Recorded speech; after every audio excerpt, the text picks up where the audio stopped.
In 1876, a 19-year-old girl stood before a Wyoming rancher who believed she was 25. The lie that had bought her passage west now felt like a noose tightening around her neck. Every kind word he spoke, every patient gesture he offered, made the truth harder to carry. She had come west to escape poverty and ruin, but she was about to discover that deception has a price, and love demands something far more valuable than a perfect story.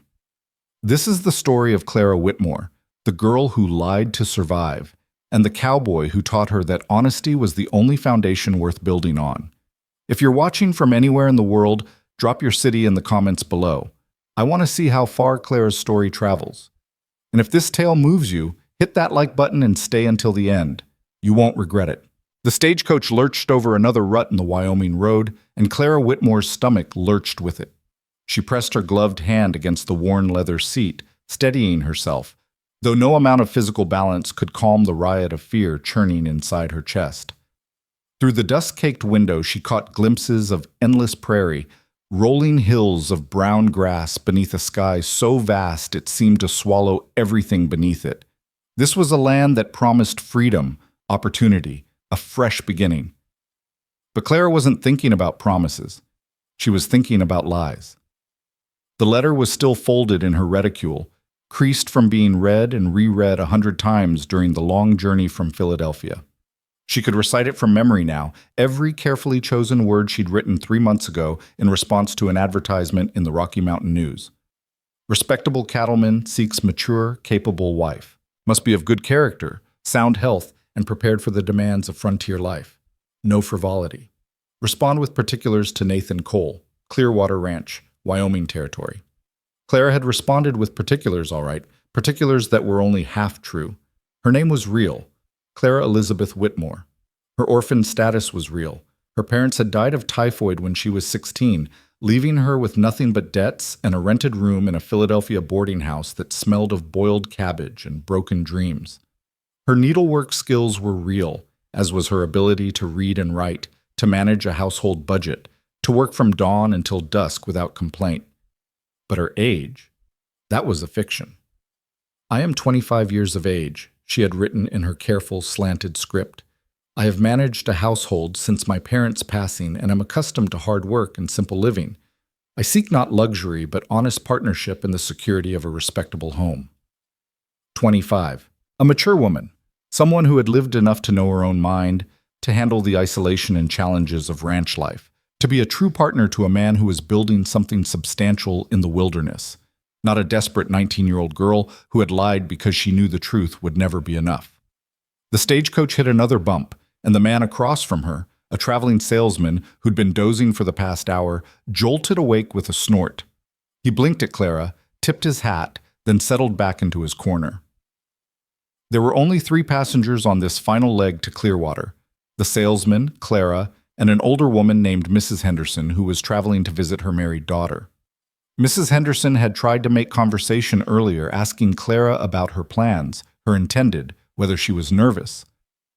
Every bride has nerves, Mrs. Henderson had said with a knowing smile, but a good man makes all the difference. What's your gentleman's name? Nathan Cole, Clara had answered, her voice steadier than she felt. He owns a cattle ranch near Clearwater. Cole? Mrs. Henderson's eyes had widened with recognition. Oh, you've done well for yourself, dear. The Coles are one of the founding families out here. Respectable people. Nathan's father built that ranch from nothing, and Nathan's made it even more prosperous since taking over. You'll want for nothing as Mrs. Cole. Except honesty, Clara had thought. Except truth. She'd smiled and thanked Mrs. Henderson, then turned her face to the window, discouraging further conversation. The last thing she needed was more praise for Nathan Cole's character, more reminders of the upstanding man she was about to deceive. The stagecoach began to slow. Through the window, Clara saw the first buildings of Clearwater emerging from the prairie like promises carved in wood and stone. It wasn't much of a town, a wide main street lined with false front buildings, a church with a white steeple, a general store, a bank, a hotel, a livery stable. Everything was dusty, sun-bleached, raw with newness. This was a place still becoming itself, still deciding what it would be. Clara's heart hammered against her ribs. "Clear water," the driver called from above. 20-minute stop, Clearwater, Wyoming territory. The stagecoach rolled to a halt in front of the hotel, and a small crowd had gathered, the kind of crowd that assembled whenever the weekly stage arrived, bringing news and goods and occasionally new people to a town hungry for both.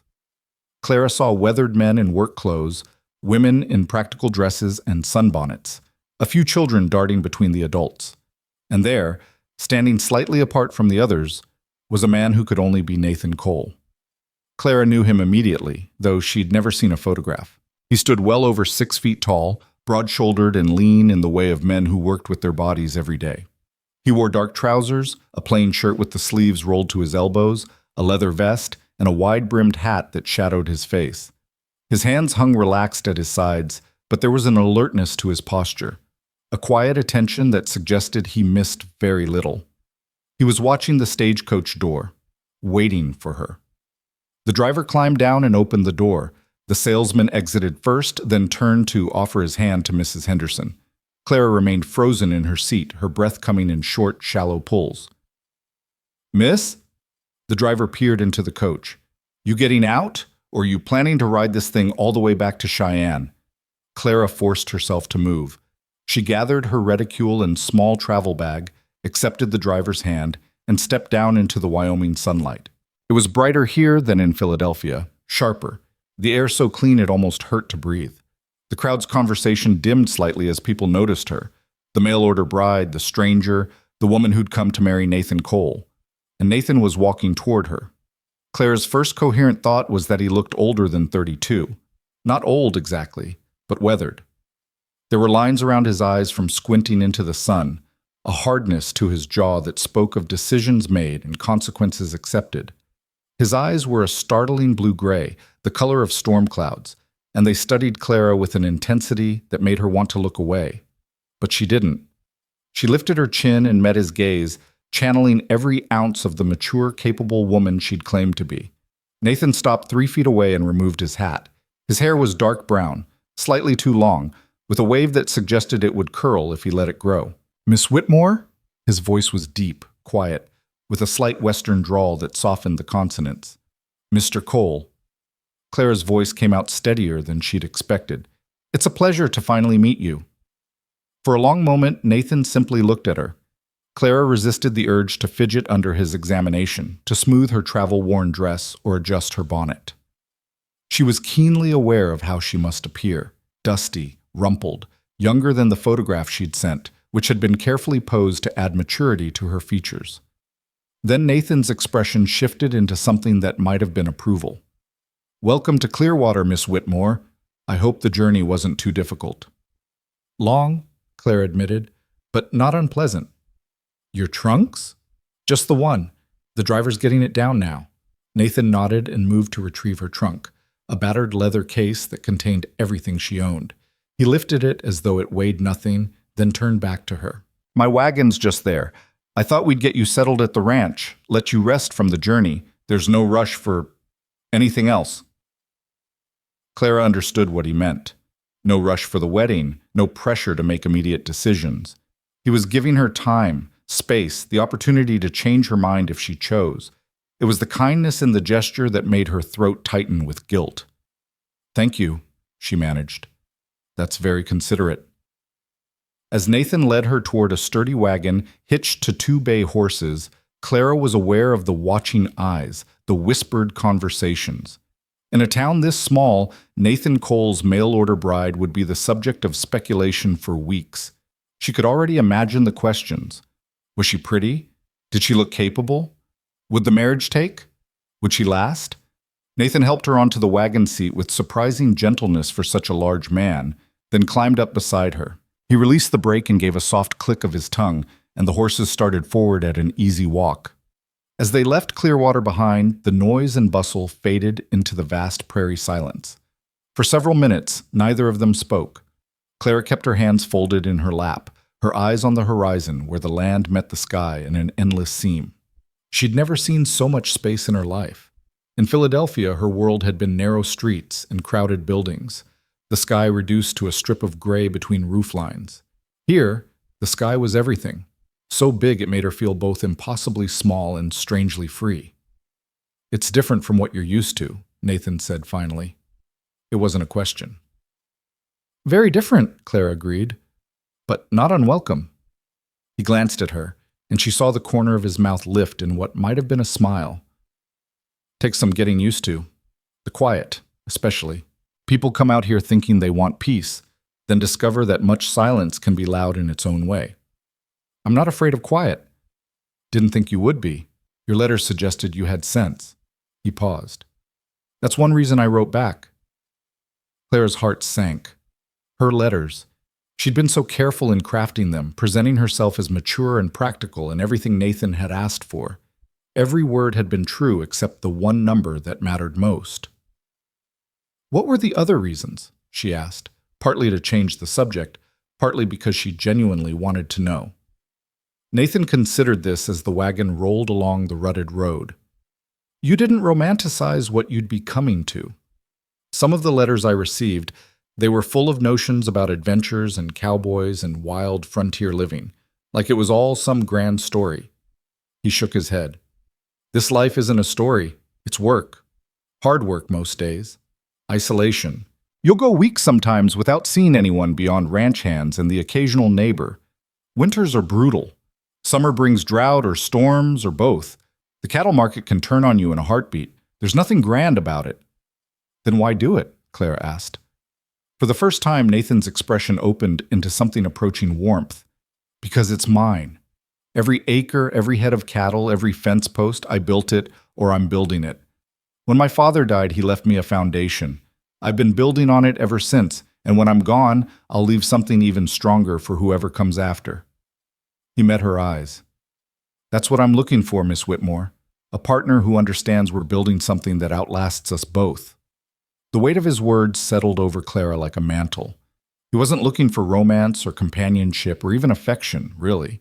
He was looking for someone who shared his vision of legacy, of building something permanent in an impermanent world. And he thought he'd found that in her letters. I understand, Clara said quietly. Do you? Nathan's gaze was searching, but not unkind. Because if you're having second thoughts, better to say so now. I won't hold you to anything. If you want to stay in town, take the next stage back east, I'll pay your passage. No shame in it. Clara's pride stiffened her spine. I'm not having second thoughts, Mr. Cole. I came here to marry you, and that's still my intention. Unless you send me away when you learn the truth, she thought. Nathan nodded slowly. All right then. We'll take it slow, let you get your bearings. There's no rush. He said that again, no rush. And Clara realized it was his way of offering security. He was giving her control, power, the ability to set the pace. It was decent of him, honorable. It made the lie so much worse. They rode in companionable silence for another 20 minutes. The land began to shift, becoming slightly more rolling, with clusters of cottonwood trees marking the path of a creek. Then Clara saw it, Clearwater Ranch. The main house was larger than she'd expected. A two-story structure of solid timber with a wide front porch and real glass windows. Not fancy, but substantial, built to last. Around it she saw a barn, several outbuildings, corrals holding horses and cattle, and a bunkhouse where smoke curled from a chimney. Men moved about their work, pausing to glance at the approaching wagon before returning to their tasks. Home, Nathan said simply. As they drew closer, Clara noticed details. Curtains in the windows, a vegetable garden to one side of the house, flower boxes beneath the porch railings with the dried stalks of last season's blooms. Someone had cared about this place, had tried to make it more than just a shelter. Your mother? Clara asked, gesturing toward the flower boxes. Nathan's jaw tightened almost imperceptibly. My mother died when I was 12. Those were her boxes. My father couldn't bring himself to take them down, so I haven't either. He pulled the wagon to a stop near the porch. Maybe you'll want to plant something in them come spring. It was an invitation, Clara realized, a tentative offer of belonging. Before she could respond, the front door opened and a woman emerged onto the porch. She was in her mid-50s, gray-haired and sturdy, with flour dusting her apron and kindness etched into the lines of her face. That'll be Mrs. Henley, Nathan said, climbing down from the wagon. She's been keeping house since my father passed. Good woman. You'll like her. He came around to help Clara down, and she was struck again by the gentleness in his large, work-hardened hands. Mrs. Henley bustled forward with a smile. "You must be Miss Whitmore. Welcome, dear, welcome. You must be exhausted from that dreadful journey. Come inside. I've got tea brewing and fresh bread. Mr. Cole, bring her trunk up to the blue bedroom, if you would." Clara found herself swept into the house on a tide of Mrs. Henley's cheerful hospitality. The interior was as solid as the exterior. Clean wooden floors, simple furniture built for use rather than show, a stone fireplace that dominated one wall of the main room. Everything spoke of masculine practicality, but there were touches here and there that suggested someone had once tried to soften the edges. A quilt draped over the back of a chair, a vase on the mantel, a shelf of books. Mrs. Henley led Clara to a comfortable parlor and pressed a cup of tea into her hands. "Now, you just rest yourself. I'm sure Mr. Cole told you there's no rush for anything. We'll get you settled, let you catch your breath, and then we'll see about the rest." "Thank you," Clara said. "You're very kind." "Nonsense. It's about time this house had a proper mistress again." Mrs. Henley lowered her voice conspiratorially. "Mr. Cole's a good man, but he's been alone too long. A man needs a wife, needs partnership. You'll be good for him, I can tell." The guilt was a physical ache in Clara's chest. Over the next several days, Clara settled into a routine that felt both strange and oddly natural. Nathan gave her space, as promised. He took his meals with her and Mrs. Henley, conversed politely about the ranch and the weather and safe, impersonal topics, but he didn't press for intimacy or even extended time alone. He treated her with the kind of careful respect one might show a business associate, which Clara supposed was exactly what she was. A prospective business partner in the enterprise of building a legacy. But as the days passed, Clara began to see beyond Nathan's reserved exterior. She saw how he spoke to his ranch hands, firmly but fairly, never asking them to do anything he wouldn't do himself. She saw how he checked on an injured horse 3 times a day, how he noticed when the cook was running low on supplies and made arrangements without being asked, how he studied the sky each evening as though reading a book only he could decipher. She saw a man who carried responsibility like other men carried pocket watches, constantly aware of its weight, checking it, tending to it, never setting it down. And she saw how the community respected him. When they drove into town for supplies, people greeted Nathan with genuine warmth. The banker consulted him about lending practices. The sheriff asked his opinion on a property dispute. The minister invited them both to Sunday dinner. Nathan Cole was exactly what Mrs. Henderson had said. A founding family, a pillar of the community, a man of unquestioned integrity, which made Clara's deception feel like a betrayal not just of Nathan, but of everyone who trusted his judgment. She tried to prove herself worthy despite the lie. She learned the routines of the ranch, helped Mrs. Henley with cooking and preserving, mended clothes, organized the chaotic account books that Nathan had been neglecting. She was good at these things, capable and efficient, and she could see Nathan's approval growing with each passing day. But she could also see his trust growing, and that was worse. One evening, about 2 weeks after her arrival, Nathan invited Clara to walk with him after supper. They strolled toward the creek that bordered the property, the autumn air crisp and clean. The sun was setting, painting the sky in shades of orange and purple that seemed impossible, too vivid to be real. "You've settled in well," Nathan observed. "Better than I expected, honestly." "Did you think I'd run screaming back to Philadelphia?" Clara asked lightly. "Some do. Not literally, but this life isn't what most people imagine. The reality of it can be jarring." He picked up a smooth stone and sent it skipping across the creek. "You're tougher than you look." Clara watched the ripples spread across the water. "Circumstances make us tough, whether we want to be or not. Your letters mentioned your parents' passing. That must have been difficult." "It was." Clara chose her words carefully, staying close to the truth where she could. "They died within days of each other. Typhoid. I was 16. After that, I had to manage alone, pay their debts, keep the room, find work.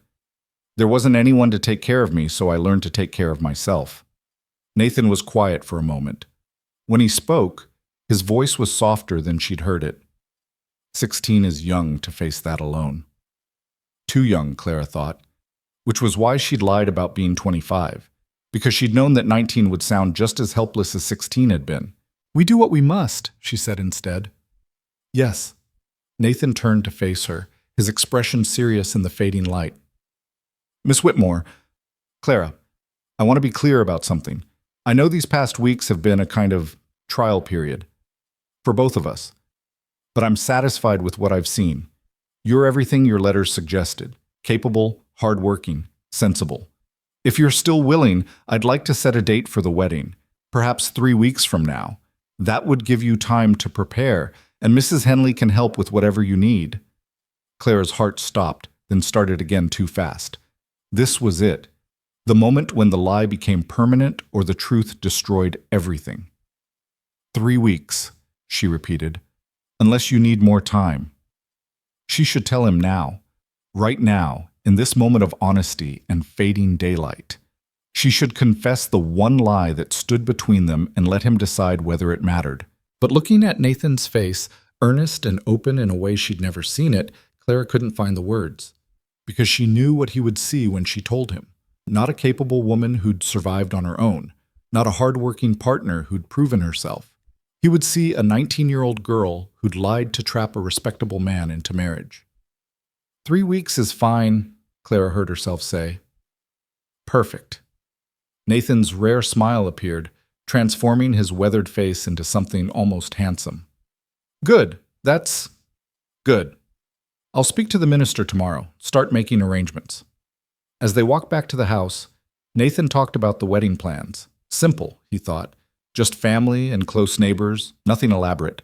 And Clara made appropriate responses while her mind screamed at her cowardice. She'd had her chance and squandered it. Now she had 3 weeks to find the courage she couldn't summon tonight. 3 weeks until she became Mrs. Nathan Cole under false pretenses. 3 weeks until the lie became a marriage. But the days had a way of slipping past like water through cupped hands. Clara threw herself into preparations, letting Mrs. Henley's cheerful planning distract her from the growing weight of guilt. There were decisions to make about the ceremony, the meal afterward, what she would wear. Mrs. Henley enlisted the help of neighboring women, and Clara found herself welcomed into a community of ranchers' wives who'd all come west seeking something: opportunity, adventure, escape, love. You're lucky, one of them told Clara over tea. Nathan Cole is the best kind of man, honest as the day is long. You won't have to wonder where you stand with him. Clara smiled and agreed, all while thinking, but he doesn't know where he stands with me. She tried several times to tell him. She planned conversations, rehearsed confessions, steeled herself for honesty. But each time Nathan showed her kindness, asking her opinion on ranch business, sharing stories about his father, expressing quiet contentment with their arrangement, she faltered. He was building trust between them, brick by careful brick, and Clara couldn't bring herself to demolish it. Not yet. Maybe after the wedding, she told herself. Maybe once they were truly married, once she'd proven herself as his wife, the age wouldn't matter anymore. Maybe love, if it came, would make the lie forgivable. It was a coward's reasoning, and Clara knew it. 2 days before the wedding, Nathan surprised her with a gift. He presented it awkwardly, clearly unused to such gestures, his hands rough and uncertain as he handed her a small wooden box. This was my mother's, he said. I thought, if you wanted, you could wear it at the wedding. Inside the box was a delicate silver necklace with a small pendant, a wildflower carved in miniature detail. It was beautiful, simple, clearly treasured. Nathan, I couldn't. She would have wanted you to have it. He met Clara's eyes. She believed in family, in passing things down. This is part of that. Clara's hands trembled as she lifted the necklace from its box. The silver was cool against her fingers, the weight of it both literal and symbolic. This wasn't just jewelry. This was trust, legacy. Nathan offering her a place in his family's story, and she was going to accept it while lying about who she was. Thank you, Clara whispered, because what else could she say? I'll treasure it. Nathan's expression softened with relief and something that might have been affection. Good. That's good. That night, alone in the blue bedroom that would soon become hers permanently, Clara held the necklace and let herself cry for the first time since leaving Philadelphia. She cried for the girl she'd been at 16, orphaned and desperate. She cried for the lie she'd told to survive.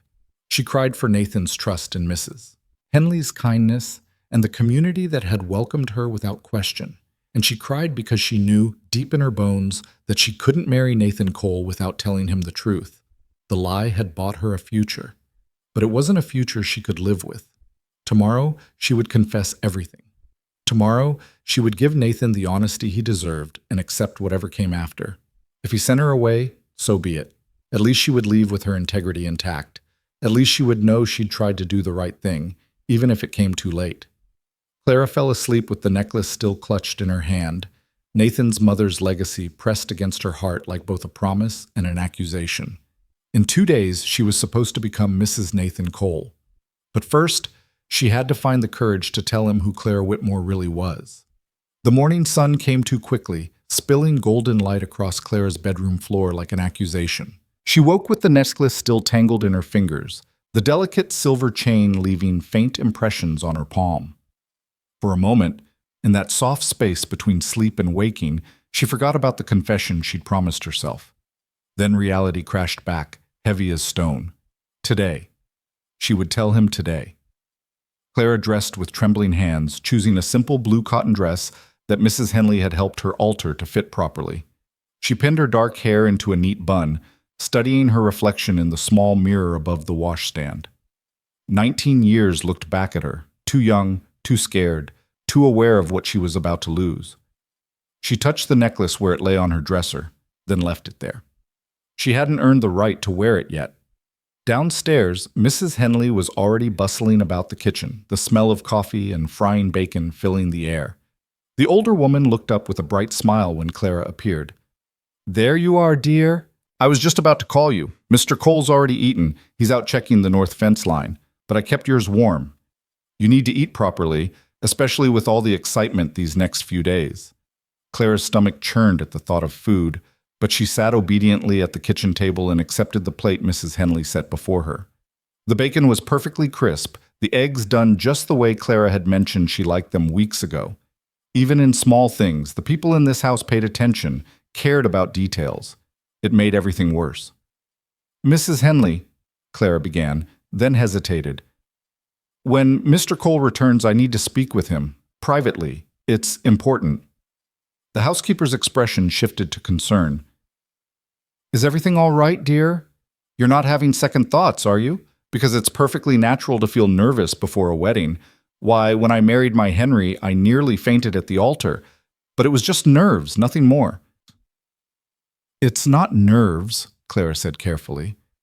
"I just need to discuss something with him. Something I should have mentioned before now." Mrs. Henley studied her for a long moment, and Clara saw the worry deepen in her eyes. But the older woman simply nodded. "I'll let him know when he comes in. He usually returns around mid-morning for coffee." The hours until then stretched like years. Clara tried to occupy herself with mending, with organizing the linen closet, with anything that might quiet the panic rising in her chest. But her hands shook too badly for fine needlework, and her mind couldn't focus on household tasks. She kept rehearsing what she would say, how she would explain. "Mr. Cole, Nathan, there's something I need to tell you, something I should have been honest about from the beginning. I lied in my letters. I'm not 25. I'm 19. I was desperate and afraid, and I thought the lie was the only way you'd consider me. But I can't marry you without telling you the truth." Each version sounded worse than the last. At 10:30, Clara heard the sound of boots on the porch. Her heart lurched. Through the window, she saw Nathan walking toward the house, his hat in his hand, his shirt dusty from work. He paused to speak with one of the ranch hands, his expression serious but not unkind. Even from a distance, Clara could see the competence in every movement, the quiet authority that made men respect him. A man who valued honesty above all else, a man she'd been deceiving for weeks. Mrs. Henley appeared in the doorway of the parlor where Clara had been pretending to read. "Mr. Cole's just come in. He's washing up, but I told him you needed a word. He'll meet you in his study when he's ready." "Thank you," Clara managed. The study was Nathan's private domain. A small room off the main hall lined with ledgers and ranch records. A large desk cluttered with papers and maps. A window that looked out over the corrals. Clara had been inside only once before, when Nathan had asked her opinion on a bookkeeping discrepancy. She'd felt like an intruder then, too aware that she was entering a space that reflected Nathan's true self. She felt even more like an intruder now. Clara stood by the window, watching the horses in the corral, until she heard Nathan's footsteps in the hall. She turned as he entered, trying to read his expression. He looked curious but not concerned, his weather-beaten face open and attentive. "Mrs. Henley said you needed to speak with me." He gestured to the chair in front of his desk. "Please, sit." "I'd rather stand if that's all right." Nathan's eyebrows rose slightly, but he nodded. "Of course. What's on your mind?" This was it. The moment Clara had been dreading and promising herself for days. She took a breath, searching for the words she'd rehearsed, but they scattered like leaves in wind. What came out instead was simpler, rawer. "I haven't been completely honest with you." The change in Nathan's expression was subtle but unmistakable, a slight tightening around his eyes, a straightening of his shoulders. "I see. About what?" "About—" Clara's voice caught. She forced herself to continue. "About my age." Nathan waited, perfectly still. The silence stretched between them, broken only by the ticking of the clock on his desk and the distant sound of someone hammering in one of the outbuildings. "I'm not 25, Clara said finally. "I'm 19. I lied in my letters because I was afraid you wouldn't consider someone so young. I was desperate to leave Philadelphia, desperate for security and a future, and I thought the lie was justified. But it wasn't, it isn't, and I can't marry you without you knowing the truth." She'd expected anger, accusations, immediate dismissal. What she didn't expect was the way Nathan simply absorbed the information, his expression shifting through surprise, understanding, and something she couldn't quite name. 19, he repeated softly. "Yes. And you've been carrying this since you arrived." It wasn't a question, but Clara answered anyway. "Yes." Nathan moved to the window, standing beside her but not touching, his gaze fixed on something distant. Clara could see his jaw working, the muscle there tightening and releasing as he processed what she'd told him. The silence was agonizing. "Why tell me now?" he asked finally. "You could have kept quiet. I never would have known." The question surprised her. Clara had expected him to ask why she'd lied, not why she'd confessed. "Because it wasn't right. Because you've been nothing but kind and decent, and you deserve honesty. Because I couldn't—" Her voice cracked. "I couldn't stand in front of the minister and make vows while hiding something so fundamental." Nathan turned to look at her then, and Clara saw confusion in his eyes rather than anger. "You're 19, he said again, as if testing the reality of it. "You managed alone for 3 years after your parents died, 16 to 19. "Yes?" "You worked, paid debts, kept yourself fed and housed." "I did what I had to do." "Most 19-year-olds couldn't have done what you did. Hell, most 25-year-olds couldn't have." Nathan shook his head slowly. "You came all the way out here alone, adapted to a life completely foreign to everything you knew, proved yourself capable in every way that matters. That takes courage. That takes strength." Clara blinked, uncertain whether she was hearing correctly. "I lied to you." "Yes, you did." Nathan's voice was quiet but firm. "And that troubles me. Not the age itself. You're right that I might not have considered someone 19 in my initial responses. But that's my own prejudice, not a reflection of your actual capability. What troubles me is the deception, the weeks of letting me believe something that wasn't true." There it was, the condemnation Clara had been expecting. She braced herself for what would come next. The anger, the dismissal, the order to pack her things and return to Philadelphia. Instead, Nathan asked, "Why were you so desperate to leave? Your letters mention debts, but there's more to it than that, isn't there?" The question caught Clara off guard. She'd prepared herself for accusation, not inquiry. After my parents died, I had to leave our apartment. The only place I could afford was a boarding house in a rough part of the city. The owner was persistent, insistent that I could work off my rent in other ways if money was tight." Nathan's expression darkened. "He touched you?" "He tried. I managed to keep him at bay, but it was only a matter of time. The debts were mounting, my needlework wasn't bringing in enough, and I could feel the walls closing in. When I saw your advertisement, it felt like the only way out, a respectable escape. So you lied to take it? Yes. Clara lifted her chin, refusing to make excuses. I was desperate, but that doesn't justify the deception. I knew it was wrong even as I wrote those letters. I convinced myself it didn't matter, that I could be the woman you needed regardless of my actual age. Nathan was quiet for a long time. He moved back to his desk, picked up a piece of paper, set it down again. Clara watched the war play out across his face, disappointment wrestling with understanding, principle battling pragmatism. You could have told me when you arrived, he said finally. That first day, when I gave you the chance to turn back. I know. I should have. But I was afraid you'd send me away, and I had nowhere to go. By the time I realized I couldn't live with the lie, weeks had passed and the wedding was approaching, and Claire's composure finally cracked. I'm sorry. I'm so sorry. You trusted me, and I betrayed that trust, and I don't expect forgiveness. I just needed you to know before we stood before the minister. You deserve that much at least. The tears she'd been holding back spilled over, hot and ashamed. Clara turned away, not wanting Nathan to see her cry, but he was there suddenly, pressing a clean handkerchief into her hand. Don't, he said gruffly. Don't cry. I can't think when someone's crying. Clara almost laughed at the uncomfortable honesty in his voice. She wiped her eyes, struggling to compose herself. I'm sorry. I don't mean to manipulate. I know you don't. That's not who you are. Nathan stepped back, giving her space. Clara, look at me.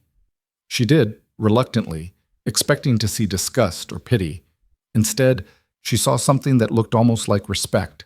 You could have kept the lie going, Nathan said. You had me convinced.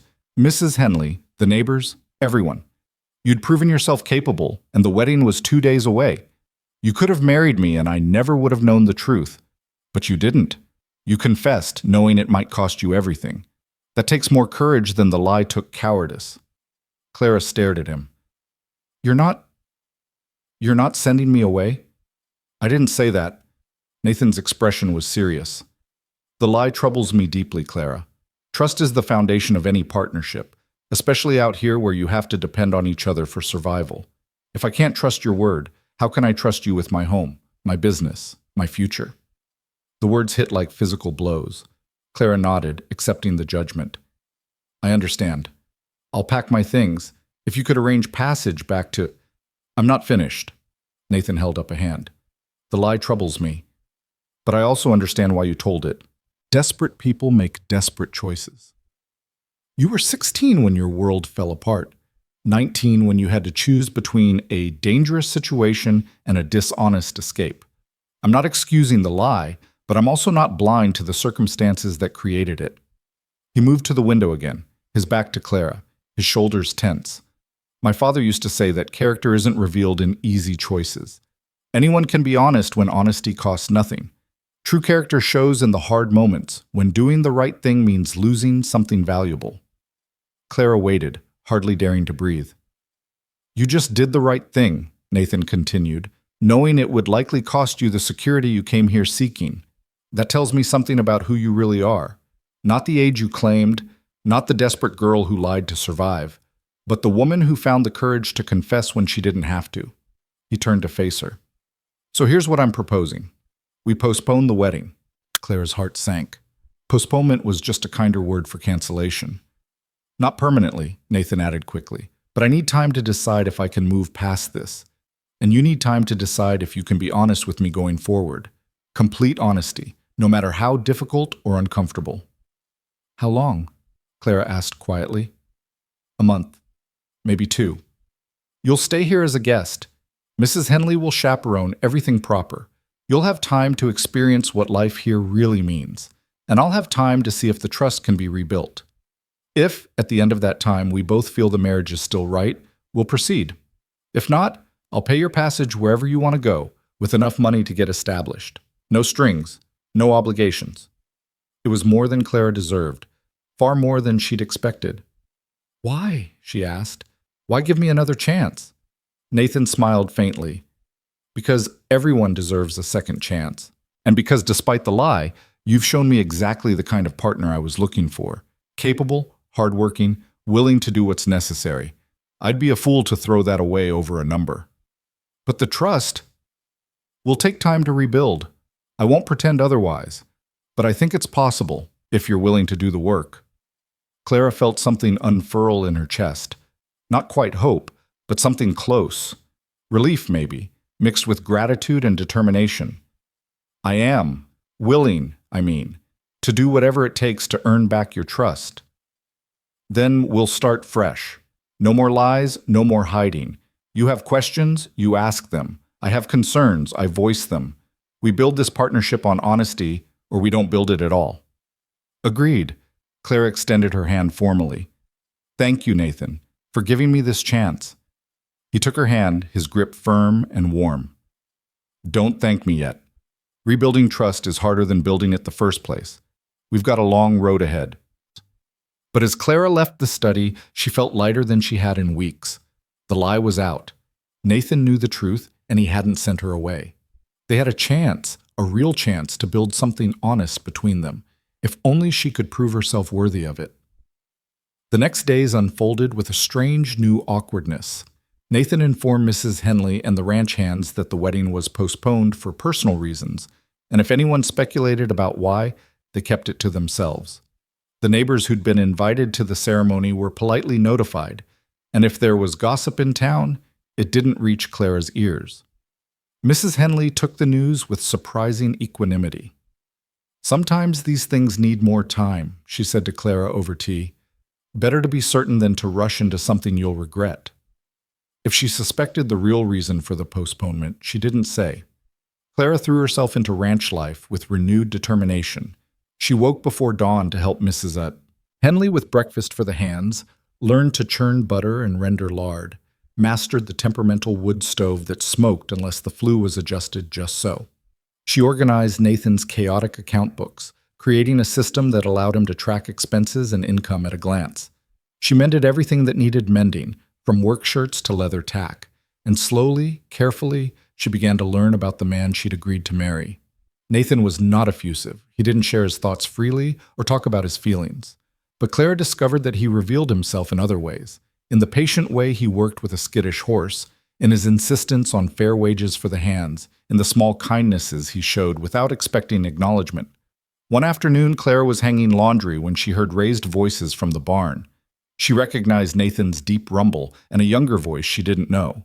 Curious, she moved closer. I don't care what excuse you've got, the younger man was saying angrily. You can't just fire me because I'm not firing you because of anything except your own choices, Tom. Nathan's voice was calm but unyielding. I told you 3 times. No drinking during work hours. You showed up drunk this morning. That's not acceptable. It was 1 time. It was 3 times. The first 2 I gave you warnings. This is the consequence. Clara heard the sound of something being thrown, a tool maybe, and the younger man's bitter curse. You're a self-righteous son of a... That's enough. Nathan's voice dropped dangerously low. You can be angry, but you'll be respectful. I'm giving you 2 weeks' pay and a letter of reference that says you're a capable hand when you're sober. What you do with that is up to you. But you're done here. There was silence, then the sound of footsteps. A young man emerged from the barn, red-faced and furious. He saw Clara and his expression twisted into something ugly. This your fault? He spat. The great Nathan Cole getting rid of anyone who might make his precious bride uncomfortable? Before Clara could respond, Nathan appeared in the barn doorway. Tom, leave, now. The young man looked like he wanted to argue, but something in Nathan's stance made him think better of it. He stalked off toward the bunkhouse, cursing under his breath. Nathan watched him go, then noticed Clara. You heard that. Some of it, Clara admitted. I wasn't trying to eavesdrop. He's a good worker when he's sober, but I can't have someone unreliable on a working ranch. One drunk mistake around cattle or horses could get someone killed. Nathan sighed. His father worked for my father. I hate disappointing the family. You gave him chances, Clara pointed out. More than he deserved, sounds like. 3 chances. My father always said 3 strikes is fair. One might be a mistake, two is a pattern, three is a choice. Nathan looked at Clara thoughtfully. Lying isn't the same as drinking, Clara. And you came clean on your own. Tom never did. That's the difference. Clara understood what he was really saying. He was still measuring whether she deserved the chance he'd given her. Whether trust could be rebuilt or whether the foundation was too damaged. She would have to prove it through actions, not words. That evening, after supper, Nathan invited Clara to walk with him again. It had become something of a routine, a quiet time to talk without Mrs. Henley's well-meaning presence or the demands of ranch work. They headed toward the creek as twilight painted the sky in shades of rose and gold. "I've been thinking," Nathan began, "about what you said, about the boarding house owner." Clara stiffened. She hadn't wanted to share that detail, but honesty meant not hiding the uncomfortable truths. "Did he ever succeed?" Nathan asked bluntly. "In his advances?" "No, I was careful, kept my door locked, avoided being alone with him. But it was exhausting, constantly being on guard in the one place that should have been safe." Nathan's jaw tightened. No one should have to live like that. "Many do. I wasn't special. You survived it. That makes you special enough." He picked up a stone and sent it skipping across the creek. "When I wrote that advertisement, I thought I wanted someone mature, settled. But maybe what I really wanted was someone who understood that life is hard, and you do what you must to survive it. Someone with grit." "Is that what you think I have? Grit?" "I think you have more of it than most people twice your age." Nathan glanced at her. "The work you've been doing these past days, the account books, the organizing, the way you've helped Mrs. Henley, you're good at this. Better than I expected." "I told you I was capable." "You did. And that at least was true." He smiled faintly. "See? We're building trust, one verified truth at a time." Clara laughed despite herself. "At this rate, it'll take years." "We've got time." They walked in comfortable silence for a while. The creek burbled over smooth stones, and somewhere in the distance a coyote called. The sound should have been eerie, but somehow it wasn't. It was just part of the landscape, part of the vast, wild beauty of this place Clara was trying to make home. "Can I ask you something?" Clara ventured. "Always. That's the agreement." "Why did you want to marry at all? You have the ranch running well, Mrs. Henley keeping house, capable hands. You don't seem like someone who needs companionship for companionship's sake." Nathan considered this. "Legacy," he said finally. "My father built this ranch from nothing. I've expanded it, made it more profitable, built something sustainable. But when I'm gone, what happens to it? It gets sold off, broken up, turned into something other than what we built? That bothers me. I want children, someone to pass this to, someone to continue what we started. For that, I need a wife, a partner." "Not love?" Clara asked quietly. "Love is—" Nathan struggled for words. "Love is fine if it comes, but I've seen too many marriages built on romance fall apart when reality sets in. Out here, you need something stronger than feelings. You need partnership, mutual respect, shared purpose." "That sounds lonely." "Does it?" Nathan looked genuinely curious. "My parents had exactly that kind of marriage. They respected each other, worked together, built this ranch together. I never saw them fight or heard them say romantic things, but I saw my father hold my mother's hand every night at dinner. I saw him plant those flower boxes because she mentioned once that she missed her garden back east. I saw him broken when she died, like half of himself had been torn away. If that's not love, I don't know what is." Clara thought about her own parents, their laughter, their frequent quarrels, the way they danced in the kitchen when they thought Clara was asleep. They'd been romantic and passionate and utterly devoted to each other, and they'd died within days, leaving Clara alone because they'd built no foundation beyond their love for each other. Maybe Nathan's way was wiser. "I think I understand," she said. "Good, because that's what I'm offering you, Clara. Not romance or grand gestures, but partnership, respect, a shared purpose in building something that outlasts us both. If you want more than that, you should say so now." Clara thought about what she'd wanted when she'd answered his advertisement: security, safety, a future that wasn't balanced on the edge of disaster. She'd found all that here, and something more. A man who valued honesty and hard work, who made decisions based on principle rather than impulse, who was building something permanent in an impermanent world. Maybe that was enough. Maybe it was more than enough. "I want what you're offering," Clara said. "Partnership, respect, shared purpose. The rest, if it comes, it comes. If not, I think we'll still have built something worthwhile." Nathan nodded, satisfied. "Then we're agreed. We'll take the next few weeks to continue building trust. We'll work together, talk honestly, see if this can work. And when we're both certain, we'll set a new wedding date. And if we're not certain, then we'll part as friends, and you'll have gained some time to figure out what you really want from life." He held out his hand. "Fair?" Clara took it. Fair. But as they walked back to the ranch house, Clara felt the weight of Nathan's mother's necklace in her mind, still sitting on her dresser, still unworn, still a symbol of trust she hadn't yet earned. She'd been given a second chance, and she wouldn't waste it. She would prove to Nathan that she was worth the risk he was taking. Not because she was 25 or 19, but because of who she was beneath the numbers. A woman who'd survived, who'd learned, who'd found the courage to confess when staying silent would have been easier. A woman who understood that trust, once broken, had to be rebuilt stone by careful stone. And Clara was willing to do the work, however long it took. The weeks that followed took on a rhythm that felt almost normal. Clara rose before dawn, worked alongside Mrs. Henley until her hands were raw and her back ached, spent evenings reviewing ranch accounts or mending in the parlor while Nathan read livestock reports. They talked over meals, walked by the creek when weather allowed, existed in a careful dance of proximity and propriety that was slowly, painstakingly rebuilding what Clara's lie had damaged. Trust, she was learning, grew like the prairie grass, slowly, almost imperceptibly, until one day you looked around and realized the bare ground had transformed into something living. 3 weeks into their arrangement, Nathan asked Clara to accompany him into town for supplies. It was the first time they'd appeared in public together since the postponed wedding, and Clara felt the weight of curious eyes as Nathan helped her onto the wagon seat. Mrs. Henderson, who'd traveled west with Clara on the stagecoach, waved from across the street with an expression that clearly demanded gossip later. "They're all wondering," Clara said quietly as Nathan guided the horses onto the main road. "Let them wonder. It's nobody's business but ours." Still, the postponed wedding, me staying at the ranch, there will be talk. Nathan shrugged. "There's always talk.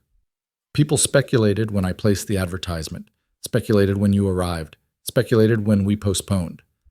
They'll speculate when we eventually marry, too. Can't live your life worrying about what the town thinks." Clara envied his indifference. In Philadelphia, reputation had been everything. The difference between respectable work and the kind of proposition her landlord had made. But Nathan moved through the world with the confidence of a man who'd built his standing on actions rather than appearances. The trip to town was pleasant enough. Nathan introduced Clara to the mercantile owner, a rotund man named Mr. Patterson, who treated her with friendly courtesy while his eyes gleamed with barely suppressed curiosity. They purchased flour and sugar, coffee and nails, bolts of fabric that Mrs. Henley had requested. Clara noticed how Nathan was greeted everywhere with respect. Not deference exactly, but the acknowledgement given to a man whose word meant something. "Mr. Cole!" The banker, a thin man with spectacles perched on his nose, waved from the doorway of his establishment. "Might I have a word?" Nathan glanced at Clara.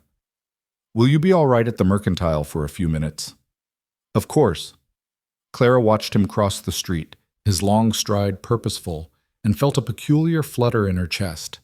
It wasn't love. She wasn't fool enough to confuse gratitude and growing respect for that, but it was something. Appreciation, perhaps, for the kind of man who kept his word even when it would have been easier not to. She was examining fabric samples when she heard the whispers behind her. "That's her, isn't it? The mail-order bride?" "I heard the wedding was called off. Maybe he discovered something unsavory about her past. Or maybe she discovered ranch life wasn't as romantic as she'd imagined. City girls never last out here." Clara's cheeks burned, but she kept her attention on the fabric, refusing to give the gossips the satisfaction of a reaction. Let them speculate. Nathan was right. It was nobody's business but theirs. I think it's romantic, a younger voice chimed in. Maybe they're taking time to truly know each other before committing. That shows maturity. Or scandal, the first voice countered darkly. Clara selected a bolt of sturdy blue cotton and carried it to the counter, where Mr. Patterson waited with a sympathetic smile that suggested he'd heard the whispers too. Don't mind them, Miss Whitmore, he said quietly as he measured out the fabric. Small town, small minds sometimes. Mr. Cole's a good man, and anyone he chooses is good enough for this town. The kindness in his words nearly undid her. Thank you, Mr. Patterson. When Nathan returned, his expression was troubled. He loaded their supplies into the wagon with unusual terseness, helped Clara aboard without his customary courtesy, and urged the horses into a trot that suggested he wanted distance from town as quickly as possible. What did the banker want? Clara asked once they were clear of the buildings. Nathan's jaw tightened. There's been some trouble with cattle rustling in the territory. He wanted to warn me to keep extra watch on the herd. 3 ranches have lost stock in the past month. That's serious. Very. Cattle are our livelihood. Losing even a dozen head could mean the difference between profit and loss for the year. He glanced at her. I'll need to ride out more, check the herds more frequently. It means less time at the house. I understand. Is there anything I can do to help? Keep the accounts current. If we do lose stock, I'll need accurate numbers quickly. Nathan hesitated. And Clara? Be cautious if you're out alone. Rustlers aren't usually violent, but desperate men do desperate things. Stay close to the house when I'm gone. The concern in his voice warmed Clara more than she wanted to admit. I will. I promise. The rustling threat cast a shadow over the following days. Nathan rode out before dawn and often didn't return until after dark, exhausted and worried. Clara saw little of him except at mealtimes when he was usually too tired for conversation beyond basic updates. The easy rhythm they'd established was disrupted, replaced by tension and uncertainty. Clara filled the void with work. She helped Mrs. Henley preserve the last of the autumn vegetables, reorganized the root cellar, took over more of the household accounts. In the evenings, alone in the parlor, she found herself touching Nathan's mother's necklace. She'd started wearing it, finally, after Nathan had quietly suggested she should.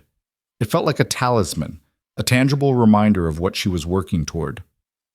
One night, nearly a month after her confession, Nathan came home later than usual. Clara heard him in the kitchen, speaking in low tones with Mrs. Henley, and something in the timbre of his voice made her set aside her mending and go investigate. Nathan sat at the kitchen table, a cup of coffee untouched before him, his face drawn with exhaustion and something darker. Mrs. Henley hovered nearby, wringing her hands. What's happened? Clara asked from the doorway. Nathan looked up, and Clara saw defeat in his eyes. We lost 30 head, maybe more. Found the trail this afternoon. They drove them south, probably crossing into Colorado by now. 30 head. Clara had been managing the books long enough to understand what that meant. Thousands of dollars, gone. Months of work, vanished. The difference between a profitable year and potential ruin. Can you track them? Get them back? Not without more men than I can spare, and even then, Nathan scrubbed a hand over his face. The sheriff's been notified, but cattle rustling is hard to prosecute even when you catch the thieves.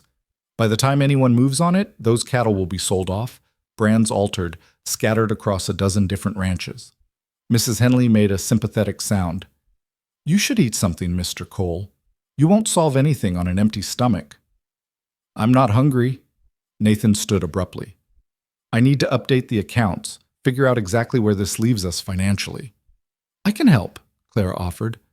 I've been keeping everything current. For a moment, Nathan looked like he wanted to refuse, to shoulder the burden alone as he seemed determined to do with everything. Then something in his expression shifted, and he nodded wearily. All right, thank you. They worked in Nathan's study until well past midnight. Clara pulled out the ledgers while Nathan provided the updated cattle count, and together they calculated the loss. It was worse than Clara had feared. The rustled cattle represented nearly a quarter of Nathan's expected profit for the year. Combined with some unexpected expenses earlier in the season, it left the ranch financially strained, not ruined, but vulnerable. We'll survive it, Nathan said finally, staring at the numbers. But there's no room for error now. We'll need to be careful with every expenditure, hope for good prices at market. Pray we don't lose any more stock. Clara studied his face in the lamplight. He looked older than his 32 years, worn down by responsibility and disappointment. On impulse, she reached across the desk and covered his hand with hers.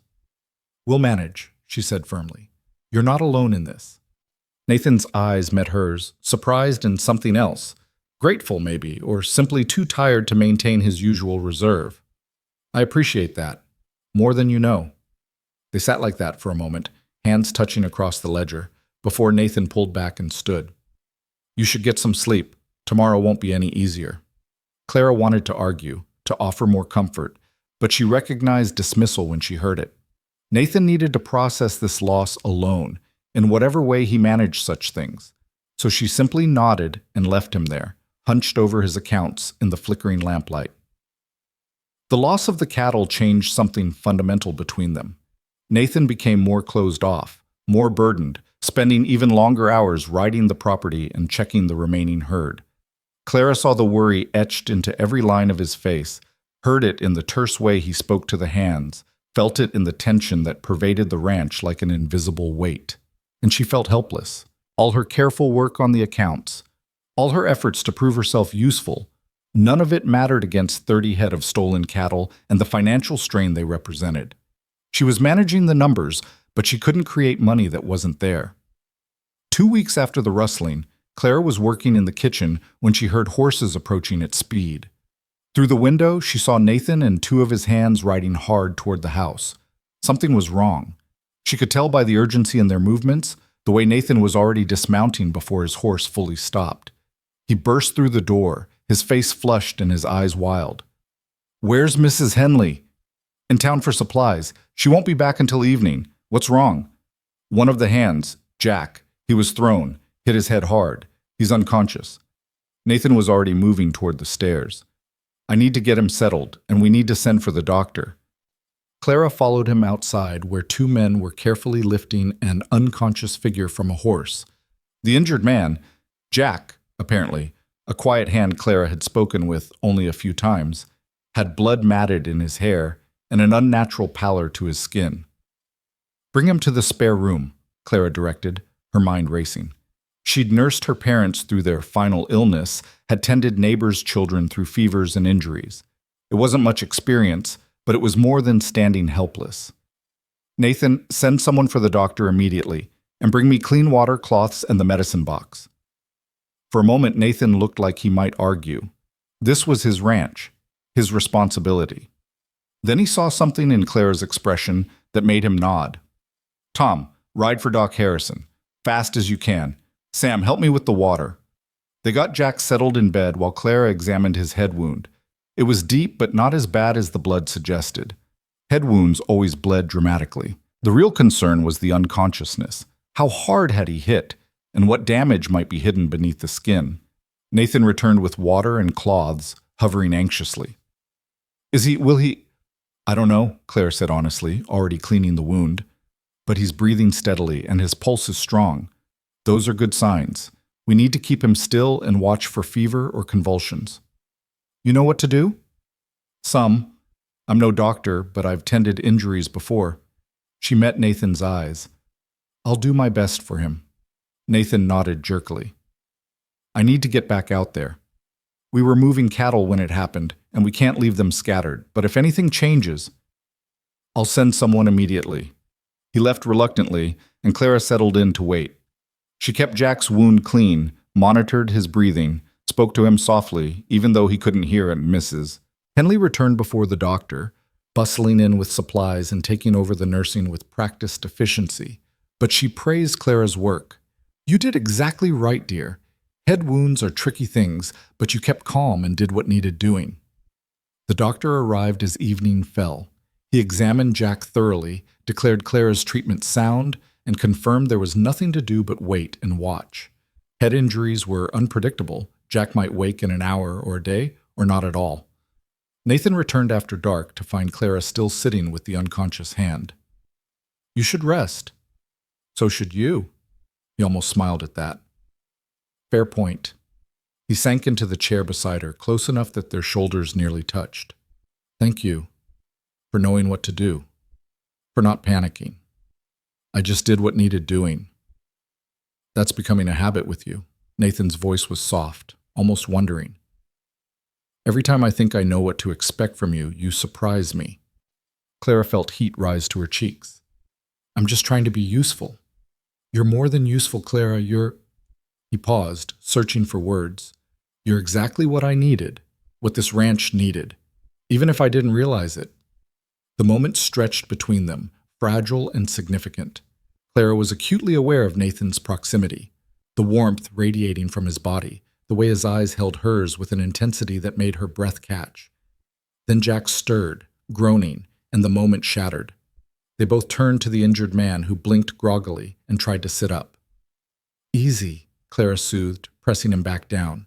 You've had a nasty fall. Don't move too quickly. Jack's eyes focused on her, then on Nathan. Boss? What happened? Your horse spooked. You hit your head. Nathan's relief was palpable. How do you feel? Like I went 10 rounds with a bull and lost. The fact that he could joke was a good sign. Clara checked his pupils, asked him basic questions to assess his coherence, and finally pronounced him likely to survive with nothing worse than a headache.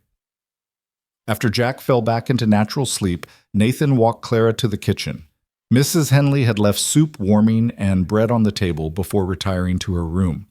They sat across from each other, eating in comfortable silence. I've been thinking, Nathan said finally, setting down his spoon, about us, about the arrangement. Claire's heart stuttered. Yes? It's been almost 6 weeks since you told me the truth. 6 weeks of watching how you handle yourself, how you respond to challenges, who you are when you're not trying to impress anyone. He met her eyes. I think I've seen enough. This was it. The decision Clara had been both dreading and hoping for. She set down her own spoon, her hands trembling slightly. And I think we should set a new wedding date. Relief and joy flooded through Clara so intensely she felt lightheaded. You're sure? I'm sure. Nathan's expression was serious but warm. You've proven yourself in every way that matters. You're capable, honest when it counts, and you don't fall apart when things get difficult. That's what I need in a partner. That's what I want in a wife. Clara felt tears prick her eyes. I won't let you down, I promise. I know you won't. Nathan reached across the table and took her hand. 2 weeks from Saturday? That gives us time to make proper arrangements, notify people. We'll do it right this time. 2 weeks, Clara agreed, squeezing his hand. Yes. She went to bed that night feeling lighter than she had since arriving in Wyoming. The lie had been confessed, the trust rebuilt, the future secured. In 2 weeks she would marry Nathan Cole and begin the life she'd come west to find. But fate, Clara was about to learn, had other plans. The trouble started 3 days before the wedding. Nathan had ridden out early to check the southern boundary, and Clara was helping Mrs. Henley bake bread when they heard a commotion outside. Through the window, Clara saw a wagon she didn't recognize, and a woman being helped down by one of the ranch hands. The woman was elegant despite obvious travel fatigue, perhaps 40, with dark hair swept up in an elaborate style and a dress that spoke of money and taste. She looked around the ranch with an expression that managed to be both imperious and disappointed. Who is that? Clara asked. Mrs. Henley's face had gone pale. Oh dear, oh no, that's Mrs. Margaret Cole, Nathan's aunt from Boston. Clara's stomach dropped. His aunt? He never mentioned. They're not close. She disapproved of his father's choice to ranch out west, tried to convince Nathan to sell the place and move back east after his father died. They haven't spoken in years. This didn't sound good. Clara wiped flour from her hands and went to greet their unexpected guest. Up close, Mrs. Margaret Cole was even more formidable. Sharp-eyed and aristocratic, with the kind of bearing that came from generations of Boston society. You must be the mail-order bride, Mrs. Cole said without preamble. I'm Margaret Cole, Nathan's aunt. Where is my nephew? Out checking the herd, ma'am. He should return by mid-afternoon. I'm Clara Whitmore, and you're very welcome to... I'll wait inside. Mrs. Cole swept past Clara into the house, her critical gaze taking in everything. Mrs. Henley, still here, I see. Good. At least some standards are being maintained. The afternoon that followed was excruciating. Mrs. Cole held court in the parlor, drinking tea and asking Clara questions that felt less like polite inquiry and more like interrogation. Where was Clara from? What was her family background, her education, her breeding? Clara answered as honestly as she could, feeling each response fall short of whatever standard Mrs. Cole was measuring against. Philadelphia boarding house, orphaned at 16, basic education, no family connections worth mentioning. She could see the disapproval mounting in the older woman's expression. When Nathan finally returned, Clara saw him freeze on the porch, visible through the window. His face went through a complicated series of expressions: surprise, dismay, resignation, before he squared his shoulders and entered. "Aunt Margaret, this is unexpected." Clearly, Mrs. Cole rose and Nathan dutifully kissed her cheek. "When I heard through mutual acquaintances that you were planning to marry some unknown woman you'd ordered through the mail like a piece of furniture, I knew I had to come intervene." Nathan's expression hardened. "There's nothing to intervene in. Claire and I are marrying in 3 days." "So I've been informed." "Nathan, really? A mail order bride? You couldn't find a suitable woman through proper channels? Your father would be appalled." "My father would have liked Clara very much," Nathan said firmly. "She's exactly the kind of woman he'd have respected. Hardworking, capable, honest." Mrs. Cole's eyebrow arched. "Honest? How interesting. Tell me, Miss Whitmore, exactly how old are you?" The question landed like a physical blow. Clara felt the blood drain from her face. How could Mrs. Cole possibly know? "I'm 19, Clara said quietly. Nathan's head whipped toward her, confusion in his eyes. Clara realized with horror that he'd misunderstood. He thought she was confirming the truth they'd already addressed. He didn't realize his aunt was about to weaponize it. 19, Mrs. Cole repeated with satisfaction. "And yet, Nathan, I have here a copy of the letter she sent in response to your advertisement. Shall I read the relevant passage?" She produced a paper from her reticule with theatrical flourish. "I am 25 years of age. Curious, isn't it, how 6 years simply vanished?" The silence that followed was deafening. Clara watched Nathan's face transform, confusion giving way to comprehension, comprehension to betrayal. He thought she'd lied again. He thought she'd been lying this entire time, and only his aunt's arrival had exposed the truth. "Nathan, no. I told you. We discussed this." Clara started desperately. "You told him?" Mrs. Cole's smile was sharp. "How convenient. After being caught, I suppose. Nathan, surely you see what kind of woman this is. She lied to trap you into marriage, and when caught, she lied about coming clean. She's a fortune hunter, clearly." "That's not true." Clara turned to Nathan, pleading. "I confessed the truth 6 weeks ago, before we set the wedding date. You know this? We talked about it in your study. We agreed to postpone the wedding." But Nathan's face had gone carefully blank, the way it did when he was processing something painful. Clara realized with growing horror that to an outsider, her story sounded absurd. Why would Nathan postpone a wedding over something they'd already discussed? Why would he give her a second chance if the lie was as serious as Mrs. Cole was making it sound?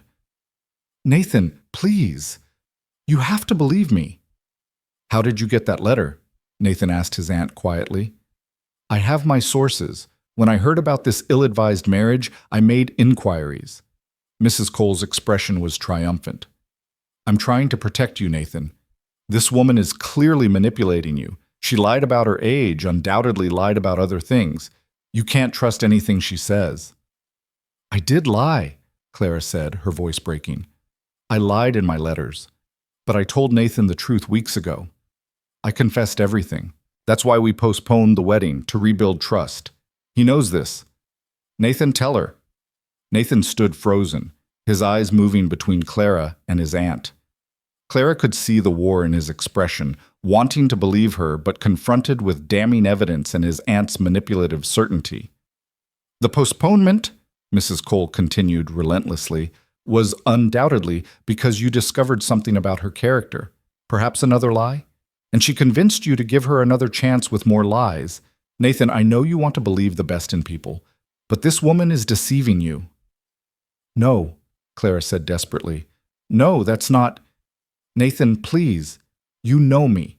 You know I told you the truth.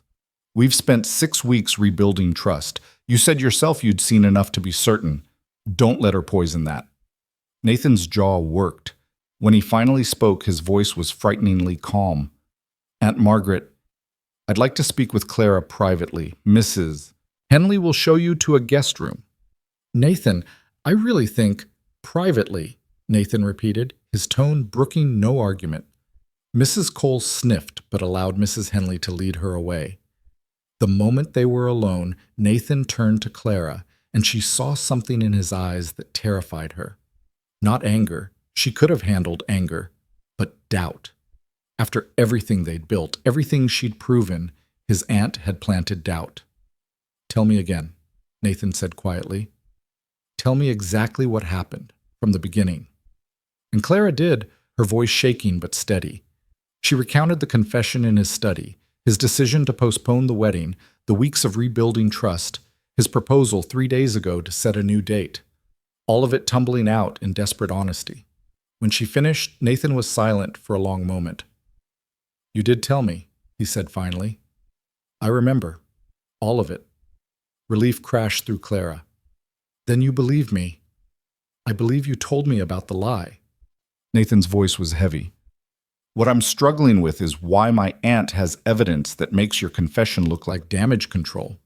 How did she get that letter, Clara? And why does she think you only admitted the lie after being caught?"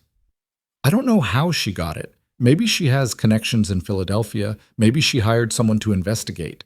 As for why she thinks I only confessed after being caught," Clara's voice cracked, "she's deliberately misrepresenting the timeline to make me look worse. Can't you see that?" "What I see," Nathan said slowly, "is my aunt, whatever her faults, trying to protect me from someone she perceives as a threat. And I see you, who I want to trust, but who did lie to me once already. How do I know there aren't other lies? Other things you haven't told me?" The words felt like a knife between Clara's ribs. "After everything? After 6 weeks of proving myself, of being completely honest, of doing everything you asked? You still doubt me?" "I don't want to doubt you," Nathan said, and Clara heard the anguish in his voice. "But Clara, you have to understand how this looks. My aunt arrives with evidence of your deception, and you claim you already told me about it weeks ago. If that's true, why did I forgive something so serious?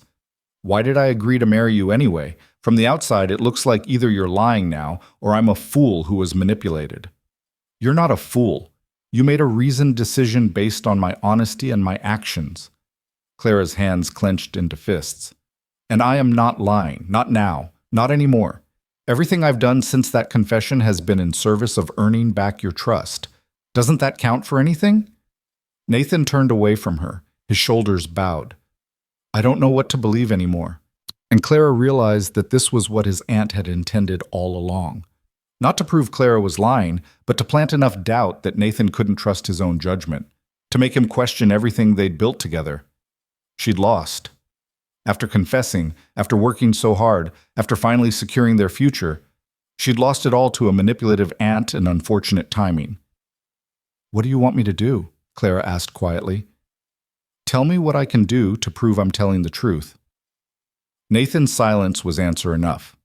There was nothing she could do. The doubt was there, planted and growing, and all her words couldn't uproot it. "I need time to think," Nathan said finally. "I need to talk to my aunt, understand how she got that letter, and what else she knows. And I need space to figure out what I believe. The wedding is in 3 days." "I know." Nathan's voice was hollow. "I'll let you know my decision before then." He walked out, leaving Clara alone in the parlor with the ruins of their almost marriage scattered around her like broken glass. She sank into a chair, feeling the weight of defeat settle over her shoulders. She'd told the truth. She'd done everything right. And it still wasn't enough. Because the worst lies, Clara was learning, weren't the ones you told. They were the ones other people told about you, poisoning trust you'd worked so hard to build, and there was nothing she could do to stop it. Clara didn't sleep that night. She lay in the blue bedroom that had become hers, staring at the ceiling while her mind replayed every moment of the confrontation with Mrs. Cole.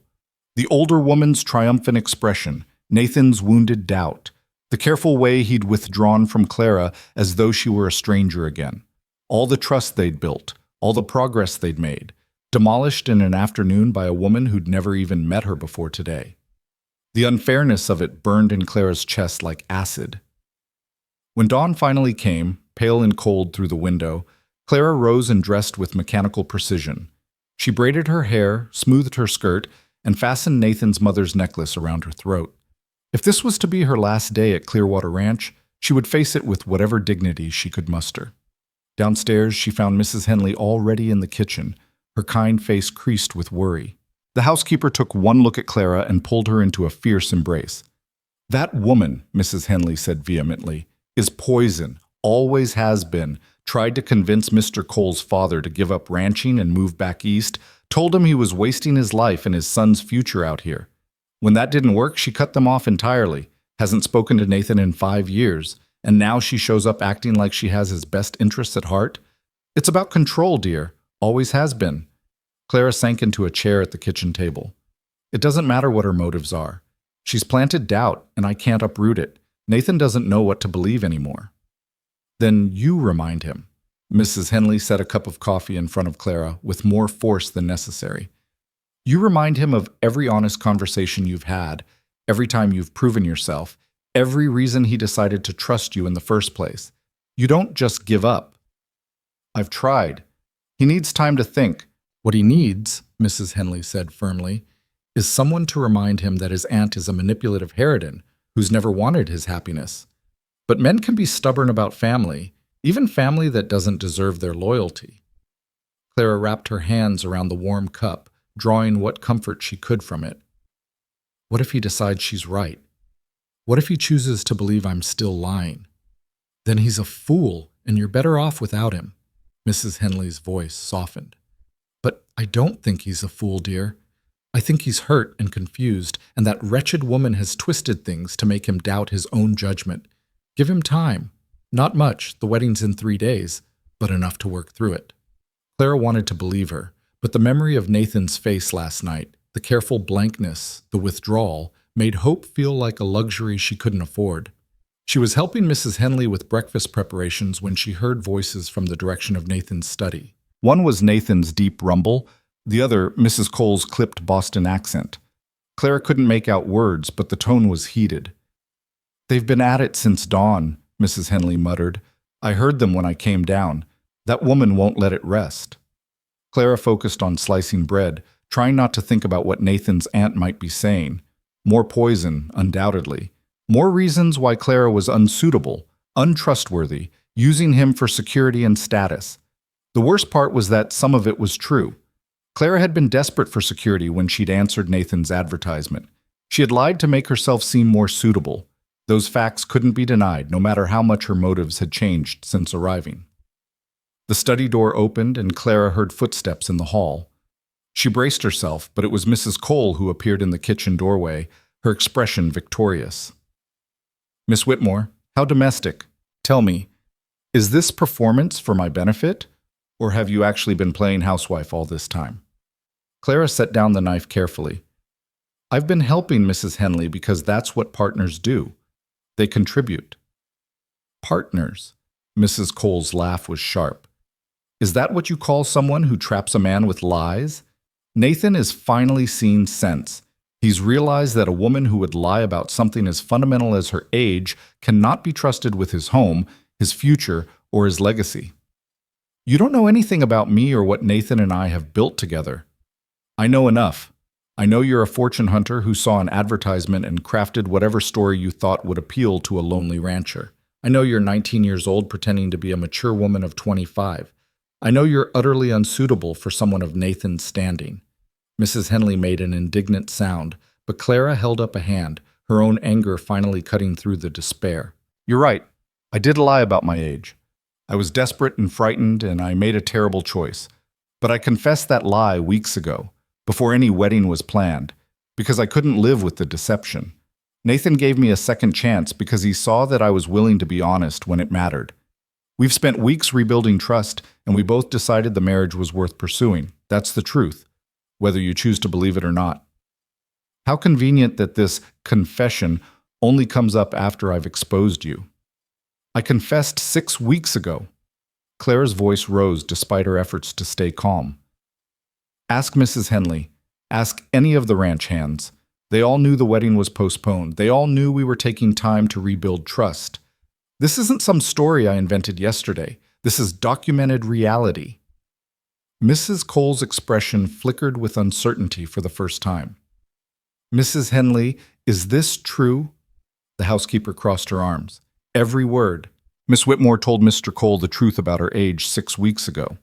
He postponed the wedding, told everyone it was to give them both time to be certain. They've been rebuilding trust ever since, and 3 days ago, he asked her to set a new date. I was there for most of it. Then Nathan is an even greater fool than I thought, for giving such a fundamental deception. Or, Clara said quietly, he understands that people make mistakes when they're desperate, and what matters is having the courage to correct them. That's called grace, Mrs. Cole. Perhaps it's not something you're familiar with. The older woman's eyes narrowed. You have a sharp tongue for someone in such a precarious position. I have an honest tongue, which is more than I can say for someone who shows up uninvited to sabotage her nephew's happiness. I am trying to protect him from making a disastrous mistake. No, Clara said, something crystallizing in her mind. You're trying to control him, just like you tried to control his father.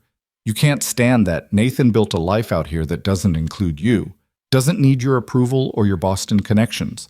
So you show up under the guise of concern, but really you just want to prove that you know better, that he needs you after all. Mrs. Cole's face flushed with anger. How dare you? I dare because I have nothing left to lose. Clara stood, facing the older woman squarely. You've already poisoned Nathan's trust in me. The wedding will probably be called off permanently. I'll likely be on the next stage back east. But before I go, I want you to know that I see exactly what you are. A lonely, controlling woman who drove away her own family and now wants to destroy her nephew's chance at happiness because she can't stand to see him succeed without her. The silence that followed was profound. Mrs. Henley looked shocked. Mrs. Cole looked apoplectic. And from the doorway, Nathan's voice said quietly, Clara's right. Everyone turned. Nathan stood in the doorway, his expression unreadable, but his posture tense. How long had he been there? How much had he heard? Nathan, Mrs. Cole began, but he held up a hand. Clara's right about you, Aunt Margaret, about why you're really here. Nathan's voice was calm but edged with steel. I've spent the night reviewing everything. The timeline of Clara's confession, the postponed wedding, the weeks we spent rebuilding trust. I've also been thinking about your sudden appearance now, after 5 years of silence. You haven't cared about my life or my choices for half a decade. But the moment you hear I'm marrying someone you haven't approved, you show up to interfere. I'm trying to protect you from a fortune hunter. Clara isn't a fortune hunter. Nathan's gaze shifted to Clara, and she saw something in his eyes that made her breath catch. Not doubt, but certainty. She's a woman who made a mistake out of desperation and had the courage to correct it. She confessed her lie, knowing it might cost her everything. She's worked for weeks to prove herself trustworthy. And I was fool enough to doubt her because you showed up with evidence I'd already seen and pretended it was new information. Mrs. Cole's mouth opened and closed. But the letter proves she lied initially. I already knew that. She told me herself. What your dramatic revelation actually proved was that you went to considerable effort to dig up dirt on a woman you'd never met, all to satisfy your need for control. Nathan's expression hardened. That's not protection, Aunt Margaret. That's manipulation. I won't stand here and be insulted by some child you're planning to marry. Clara is 19, not a child, and she's shown more maturity and integrity in the past 6 weeks than you've shown in the past 5 years. Nathan moved to stand beside Clara, a gesture of solidarity that made her throat tighten. The wedding will proceed as planned, 3 days from now. You're welcome to attend if you can be civil, otherwise I'll arrange for your passage back to Boston. Mrs. Cole drew herself up with wounded dignity. You're making a terrible mistake, Nathan. Maybe. But it's my mistake to make. Nathan's voice gentled slightly. I'm sorry you can't support this, but I won't let you sabotage it either. Clara is going to be my wife, and that's final. For a moment, Clara thought Mrs. Cole might continue arguing, but something in Nathan's stance, the absolute certainty, the protective way he'd positioned himself, made the older woman realize she'd lost. She gathered her skirts and swept from the kitchen with as much dignity as she could muster. "I'll be leaving on the morning stage," she announced. "When this marriage falls apart, don't expect me to help you pick up the pieces." Nathan waited until her footsteps faded up the stairs before turning to Clara. "I'm sorry. I should have trusted you from the start. I should have realized what she was doing." Clara felt tears prick her eyes, but she blinked them back. "You had every right to doubt. She presented convincing evidence, and I did lie to you once before. You confessed that lie. You did everything right to earn back my trust, and the moment someone challenged it, I let doubt creep back in." Nathan took her hands, his expression earnest and pained. "I failed you, Clara. After everything you've done to prove yourself, I should have defended you immediately. You're defending me now. Now isn't good enough. You deserve better than that moment of doubt." He squeezed her hands. "I want you to know something. I believe you. Completely. Not because I have to, not because the wedding is in 3 days, but because I've seen who you are when you think no one's watching. I've seen your character, your integrity, your willingness to do hard things because they're right. That's not something someone can fake for 6 weeks." Clara's composure finally broke. She pulled her hands free and covered her face, shoulders shaking with the force of her relief and exhaustion and lingering fear. Nathan's arms came around her, solid and warm, and she let herself lean into his strength. "I was so scared," she whispered against his chest. "I thought I'd lost everything again." "You haven't lost anything. I'm here, and I'm not going anywhere." Nathan's voice rumbled through his chest. "We're going to get married in 3 days, and we're going to build the life we planned, together." Mrs. Henley, who'd been watching with tearful approval, cleared her throat. "I'll just go check on something, upstairs, far away from here." She bustled out, leaving them alone. Clara pulled back enough to look up at Nathan's face. "What changed your mind? What made you realize your aunt was manipulating you?" "Several things. First, I reviewed my own memories. The timeline you described matched exactly what I remembered. Your confession, the postponement, the rebuilding. If you were lying, you'd have to have somehow altered my memories, which seemed unlikely." A faint smile touched his lips. "Second, I thought about your behavior these past weeks. You've been completely honest, sometimes uncomfortably so. You've asked questions you didn't have to ask, admitted uncertainties you could have hidden. That's not the behavior of someone running a con. And third, I thought about what you said to my aunt. You called her out with nothing to gain and everything to lose. You weren't trying to manipulate or convince. You were just angry and honest. And I realized that's who you've been all along, honest, even when it costs you." Clara touched the necklace at her throat. "I've been wearing this since you gave it to me. It felt like a promise I had to live up to." Nathan's expression softened. "It was a promise. Of trust, of partnership, of building something together. I'm sorry I forgot that, even for a moment." "You remembered when it mattered." Clara managed a watery smile. "That's what counts." They stood like that for a long moment, wrapped in each other's arms while the morning light strengthened through the kitchen window. Clara felt the last of her fear dissolve, replaced by something warmer and more enduring. Not quite love, not yet, but the solid foundation from which love might grow. "So," Nathan said eventually, 3 days until the wedding. "Think you can put up with me for a lifetime?" "I think I can manage," Clara said. "As long as you can put up with a 19-year-old who occasionally makes terrible decisions. Terrible decisions that you have the courage to fix. I can live with that." Nathan pressed a kiss to her forehead, gentle and brief. "We should probably make sure my aunt actually leaves tomorrow. I wouldn't put it past her to try one more manipulation." But Mrs. Cole, it seemed, had accepted defeat. She remained in her room for the rest of the day, taking meals there and avoiding everyone. The next morning, Nathan drove her to town personally to catch the stage back east. When he returned, he looked lighter somehow, as though a weight had been lifted. "She tried one last time, he told Clara as they walked toward the creek that evening. Said I was throwing away my heritage for a girl who'd never fit into proper society.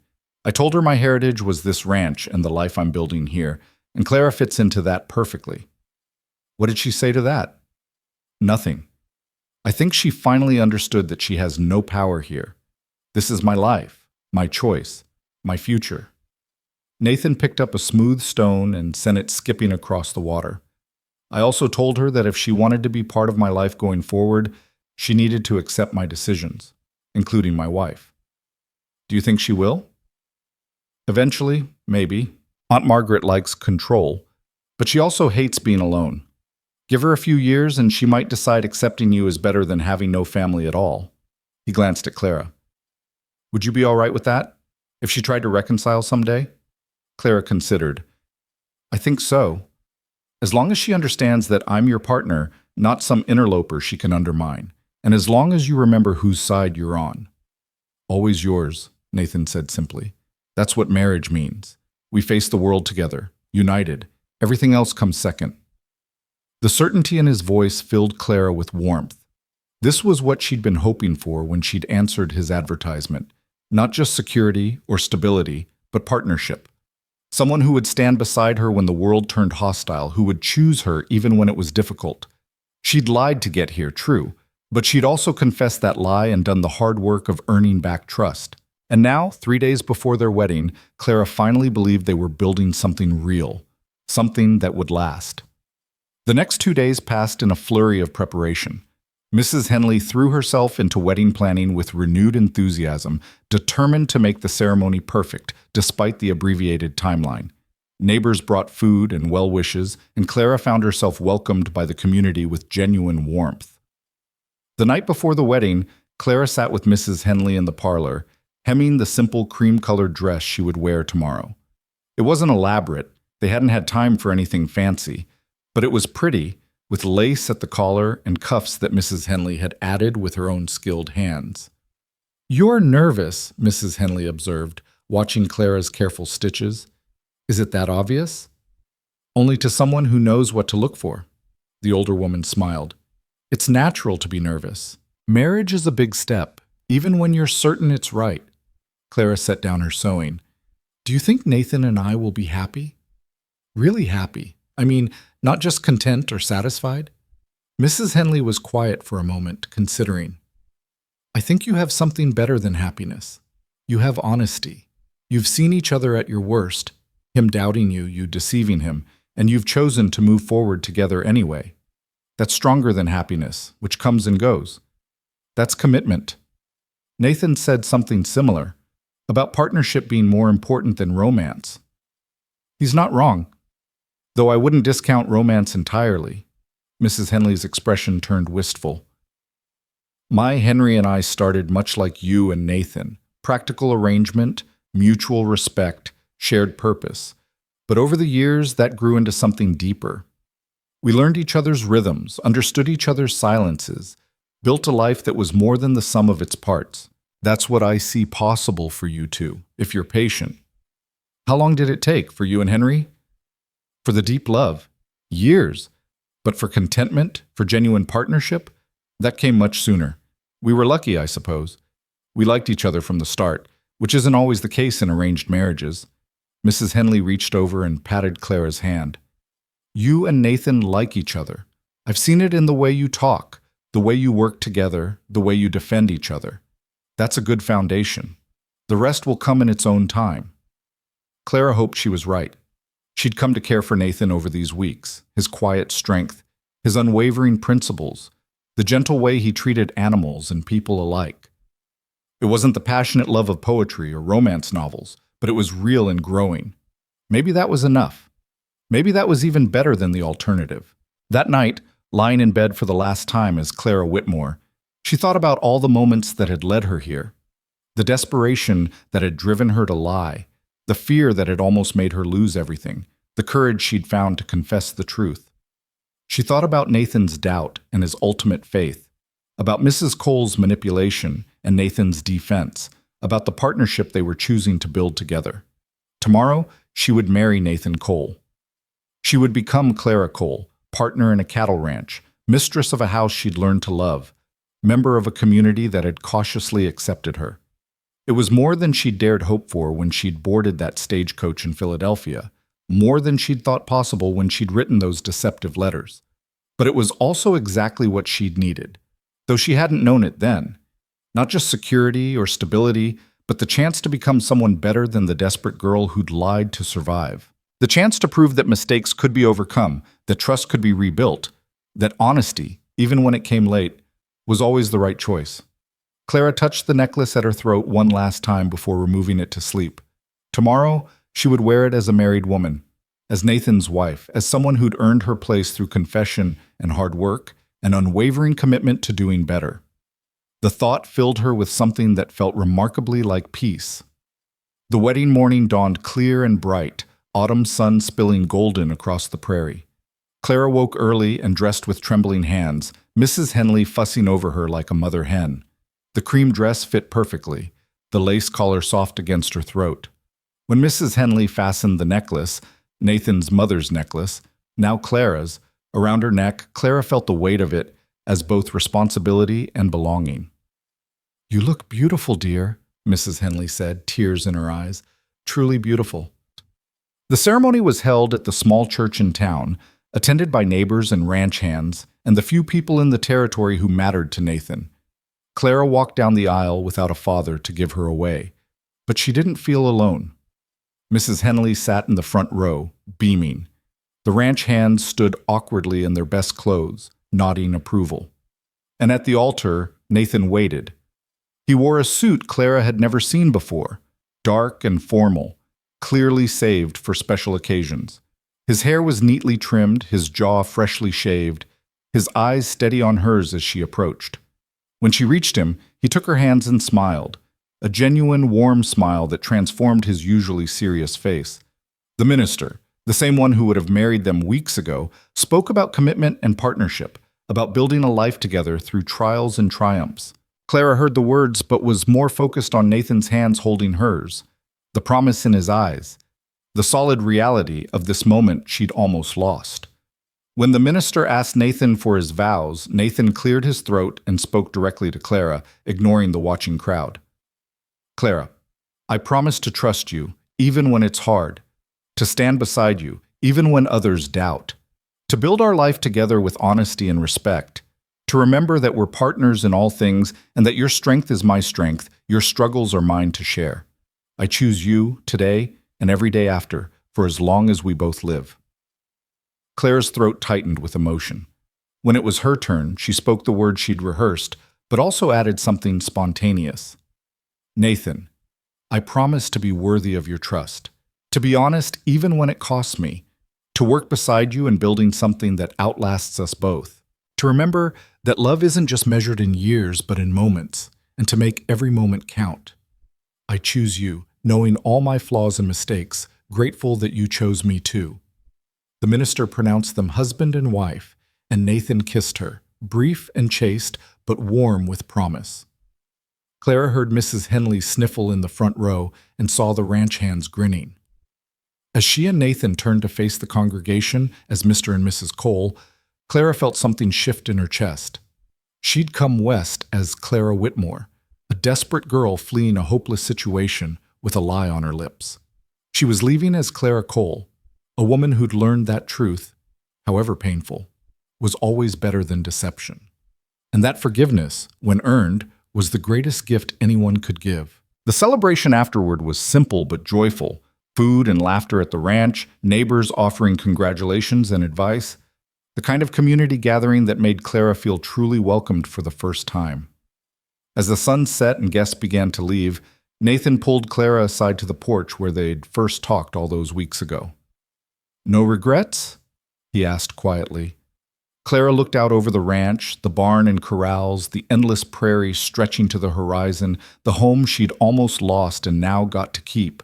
She thought about the journey that had brought her here, the mistakes she'd made and corrected, the second chance she'd been given.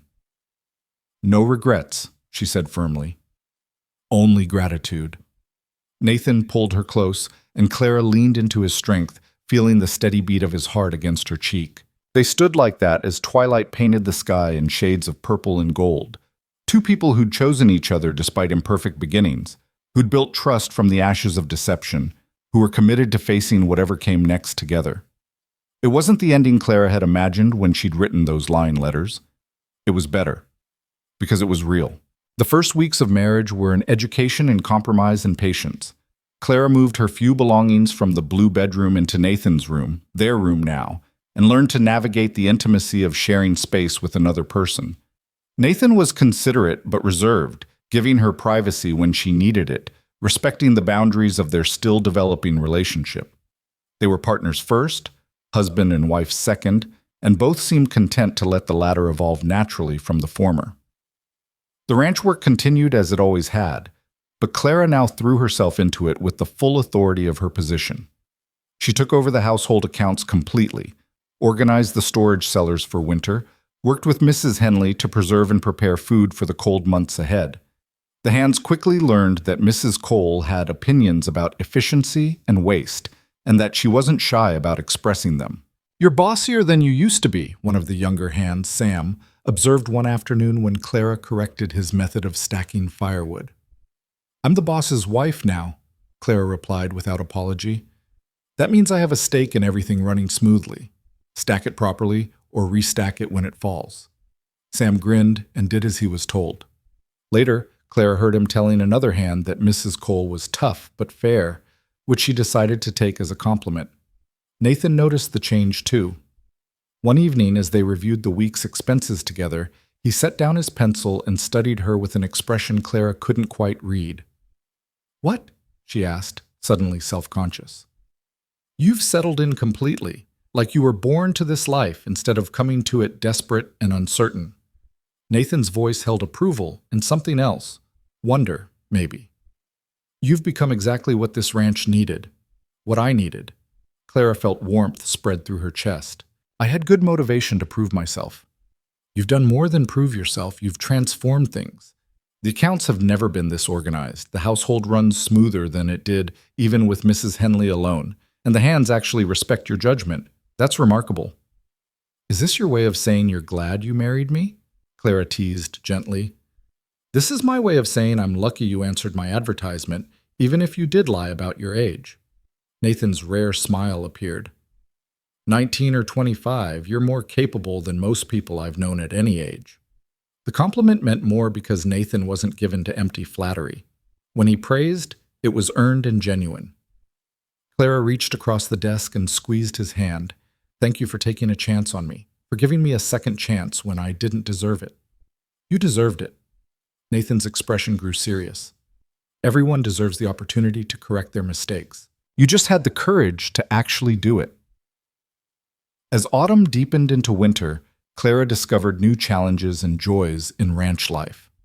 The first snowfall was heavier than anything she'd experienced in Philadelphia, transforming the prairie into a white expanse so beautiful it made her breath catch. But beauty came with hardship. Animals needed constant care in the cold, supplies had to be carefully rationed, and the isolation Nathan had warned her about became very real as weeks passed without seeing anyone beyond the ranch. Clara didn't mind the isolation as much as she'd expected. She'd grown up in a crowded city where privacy was a luxury, and there was something deeply peaceful about the snow-muffled quiet, the crackling fire in the evenings, the simple rhythm of work and rest without the constant press of strangers. She and Nathan developed routines that felt almost ceremonial in their regularity. Morning coffee together before dawn, reviewing plans for the day. Evening walks when weather allowed, or sitting by the fire when it didn't, reading or talking or simply existing in comfortable silence. Meals with Mrs. Henley, who had become more friend than employee, offering advice and stories about Nathan's childhood that made Clara understand him better. One particularly cold evening in December, Clara was mending by firelight when Nathan looked up from his livestock journal with an odd expression.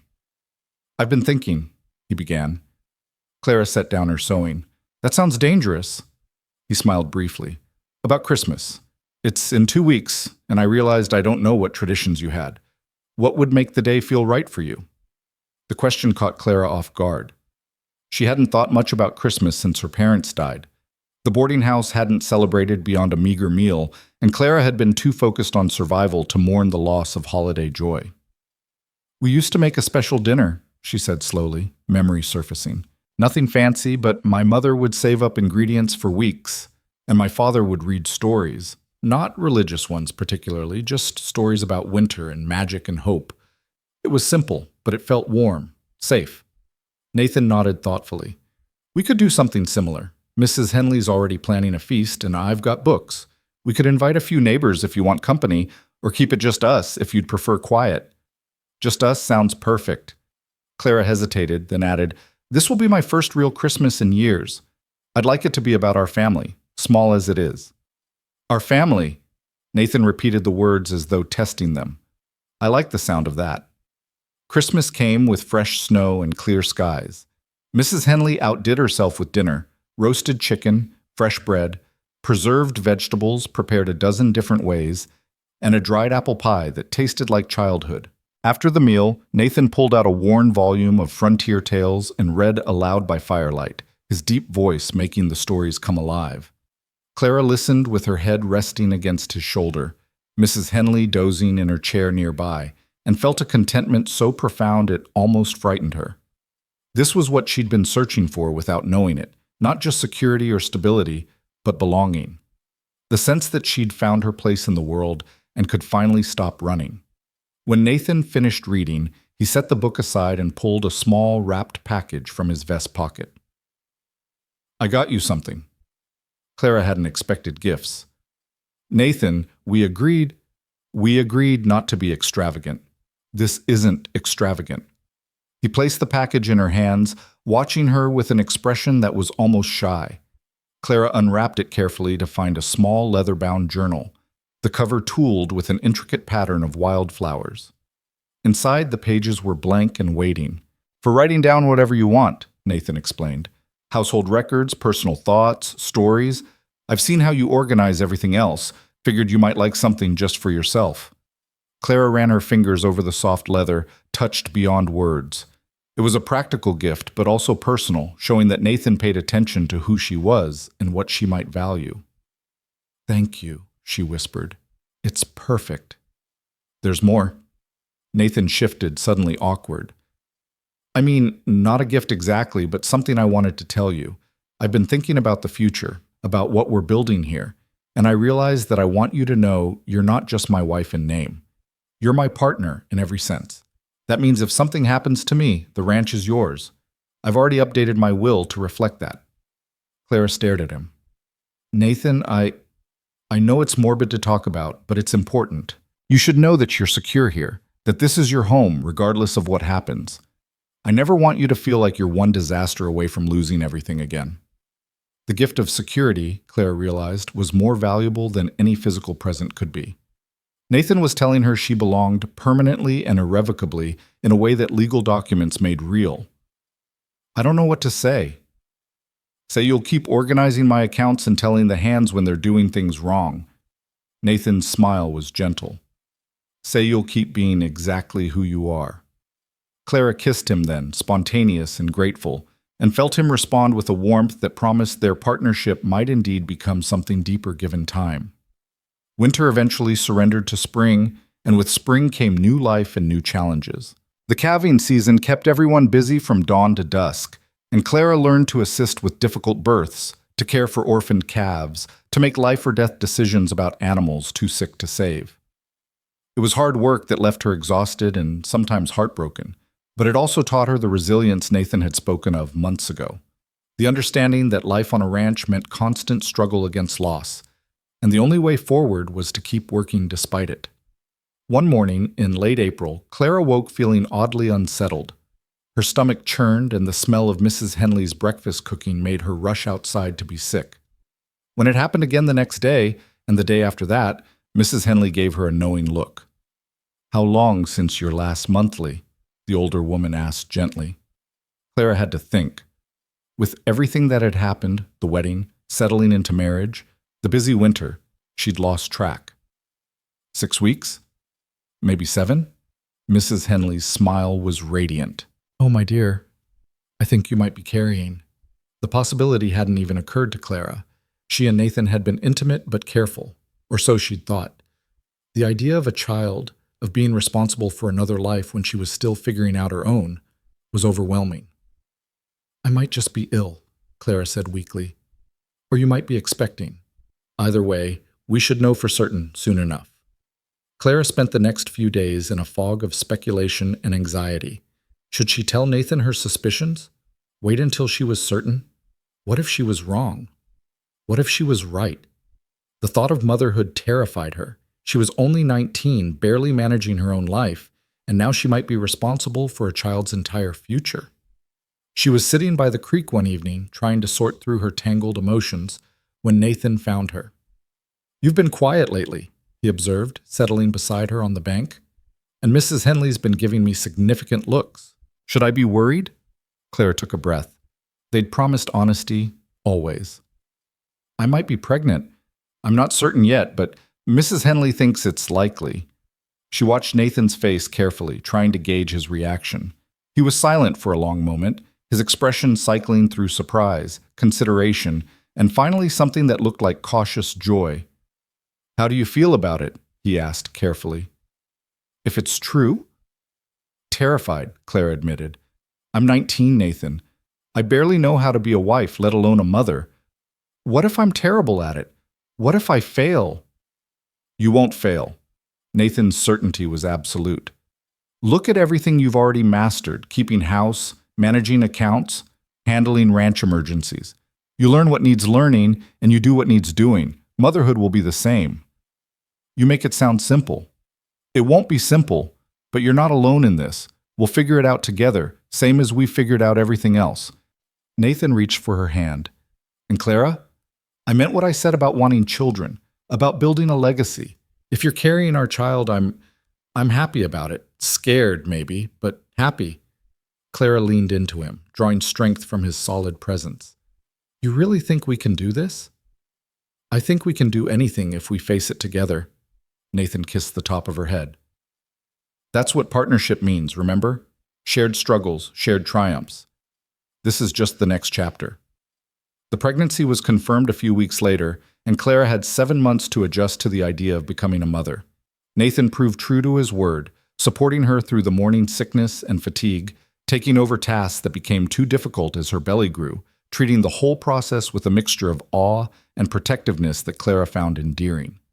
Mrs. Henley was in her element, sharing wisdom from raising her own children and preparing everything needed for the baby's arrival. The neighboring women rallied around Clara with advice and gifts, welcoming her fully into their circle now that she was about to become a mother. Even the ranch hands treated her with a new careful deference, as though she'd become somehow more precious by virtue of carrying the next generation. Clara had never felt so surrounded by community, so certain of her place in the world. The baby came in late November, after a long and difficult labor that left Clara exhausted but exhilarated. Nathan paced anxiously outside while Mrs. Henley and the local midwife attended Clara, and when he was finally allowed in to meet his daughter, a tiny, red-faced creature with a surprisingly loud cry, Clara saw tears in his eyes. "She's perfect," he whispered, cradling the baby with surprising gentleness for such large hands. "Absolutely perfect." They named her Sarah, after Nathan's mother. Clara had suggested it hesitantly, worried it might be painful, but Nathan's face had lit up with gratitude and approval.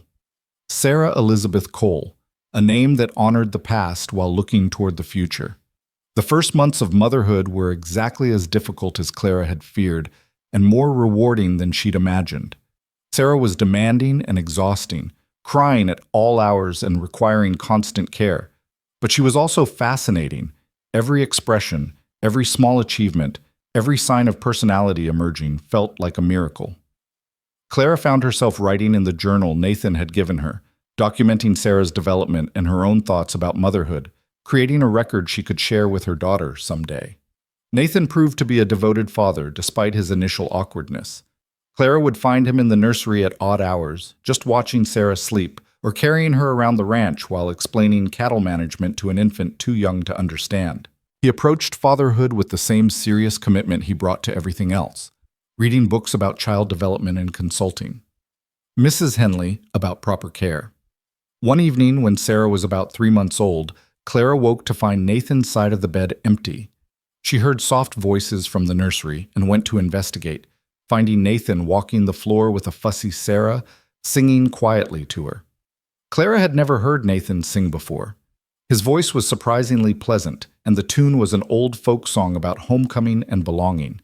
Sarah had quieted in his arms, her small fist gripping his finger, her dark eyes, the same color as Clara's, watching his face with infant intensity. The sight made Clara's throat tighten with emotion. This was her family. The desperate girl who'd lied her way onto a stagecoach had somehow found her way here, to a home that was truly hers, to a partner who valued her, to a daughter who would never know the fear and uncertainty Clara had grown up with. "She likes your singing," Clara said softly from the doorway. Nathan looked up, not at all embarrassed to be caught. "My mother used to sing this to me, figured it might work on Sarah too." "It's working." Clara moved to join them, wrapping her arms around Nathan from behind and looking down at their daughter. "You're good at this. Better than you thought you'd be." "We both are." Nathan shifted Sarah so Clara could see her better. "Look at her, Clara. We made this. This perfect little person who's going to grow up knowing she's loved and secure. That's something." It was more than something.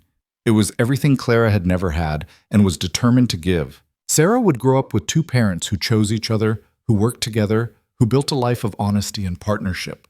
She would never know the desperation that had driven Clara to lie, because her parents would ensure she never needed to. The years that followed Sarah's birth passed in a rhythm of seasons and small triumphs. Clara watched her daughter take first steps, speak first words, develop into a curious and stubborn toddler who inherited Nathan's serious nature and Clara's determination. The ranch prospered under their combined management, growing more profitable and stable with each passing year. They survived droughts and hard winters, cattle illness and market fluctuations, always working together to meet each challenge. Clara's relationship with Nathan deepened in ways she hadn't anticipated. The respectful partnership they'd built evolved into genuine affection, then something richer, not the passionate romance of storybooks, but a profound intimacy born of shared experience and unwavering support. They knew each other's rhythms and silences, could communicate with a glance, functioned as a unified team in all things. When Sarah was 3, they had a son, James, named for Nathan's father. 2 years later, another daughter they called Margaret, partly as an olive branch to Nathan's aunt, who had indeed reached out tentatively after several years of silence. The reconciliation was gradual and never complete, but Margaret Cole learned to accept Clara, if not embrace her, and the children gave them common ground. Through it all, Clara never forgot the journey that had brought her here. She kept the journal Nathan had given her, filling volume after volume with the stories of their life, the struggles and joys, the ordinary moments and extraordinary ones. She wrote about Sarah's first laugh and James's stubborn streak. She wrote about the year the creek flooded and the year they had record profits. She wrote about Nathan's quiet kindnesses and Mrs. Henley's wisdom and the community that had slowly, completely accepted her as one of their own. And sometimes, in private moments, she wrote about the girl she'd been. Desperate and frightened, alone in a hostile city, so convinced her only value lay in what lies she could tell. She wrote about the lie that had brought her west and the confession that had nearly cost her everything. She wrote about forgiveness and second chances and the slow, patient work of building trust. She wrote so she would never forget what she'd learned. That honesty, however painful, was always better than comfortable deception. That mistakes could be overcome if you had the courage to admit them. That partnership built on truth was stronger than any foundation of lies. One autumn evening, many years after that first Christmas together, Clara sat on the porch watching the sunset paint the prairie in shades of gold and amber. Sarah was 15 now, helping with the younger children inside. James was 12, arguing with his father about something cattle-related in the barn. Margaret, at 10, was probably reading somewhere she wasn't supposed to be. Nathan emerged from the barn and crossed the yard to join Clara on the porch, settling into the chair beside hers with a contented sigh. His hair was threaded with gray now, lines deeper around his eyes, but he was still the same steady presence he'd been the day Clara arrived. "Thinking about anything in particular?" he asked. Clara smiled. "Just counting moments." "Moments?" "You told me once that love isn't measured in years, only in moments. I was trying to count them all, every small kindness, every shared struggle, every time we chose each other. But there are too many. I've lost track." Nathan reached over and took her hand, his grip familiar and warm. Good. That means we've built something worth keeping. We have. Clara squeezed his hand. Nathan, I need to tell you something. Something I should have said years ago. He tensed slightly, old wariness surfacing. What's wrong? Nothing's wrong. I never properly thanked you for believing me when I confessed, for giving me a second chance, for seeing past the lie to who I actually was. You could have sent me away, and you would have been justified in doing so. But you didn't. You gave me the opportunity to prove myself, and that changed everything. Nathan was quiet for a moment. I didn't give you anything you hadn't already earned. You confessed when you didn't have to. You did the work to rebuild trust. All I did was recognize what was right in front of me. You saw potential in a desperate girl who'd lied to you. That took faith. You proved the faith wasn't misplaced. That took courage. Nathan turned to look at her fully. Clara, do you know what I remember most about that day you confessed? My crying, probably. I was a mess. Your honesty. The way you stood there and told me the truth, knowing it would likely cost you everything. Most people, when caught in a lie, try to minimize or excuse or blame circumstances. You just owned it, admitted you'd been wrong, accepted the consequences. That's when I knew you were worth the risk. Clara felt tears prick her eyes. Even after all these years, Nathan's words had the power to move her. I'm glad you took the risk. So am I. Nathan pulled her closer, and Clara rested her head on his shoulder, watching the sun sink lower toward the horizon. We've built a good life, haven't we? A real partnership. Better than good. Better than I ever imagined possible. They sat in comfortable silence as twilight deepened, and Clara reflected on the unlikely journey that had led her here. From desperate orphan to mail-order bride to respected rancher's wife and mother, it seemed impossible when laid out like that. The transformation too complete to be believed. But it had happened one moment at a time, exactly as Nathan had said. Moments of honesty when lies would have been easier. Moments of courage when fear beckoned. Moments of choosing partnership over pride, truth over convenience, long-term trust over short-term comfort.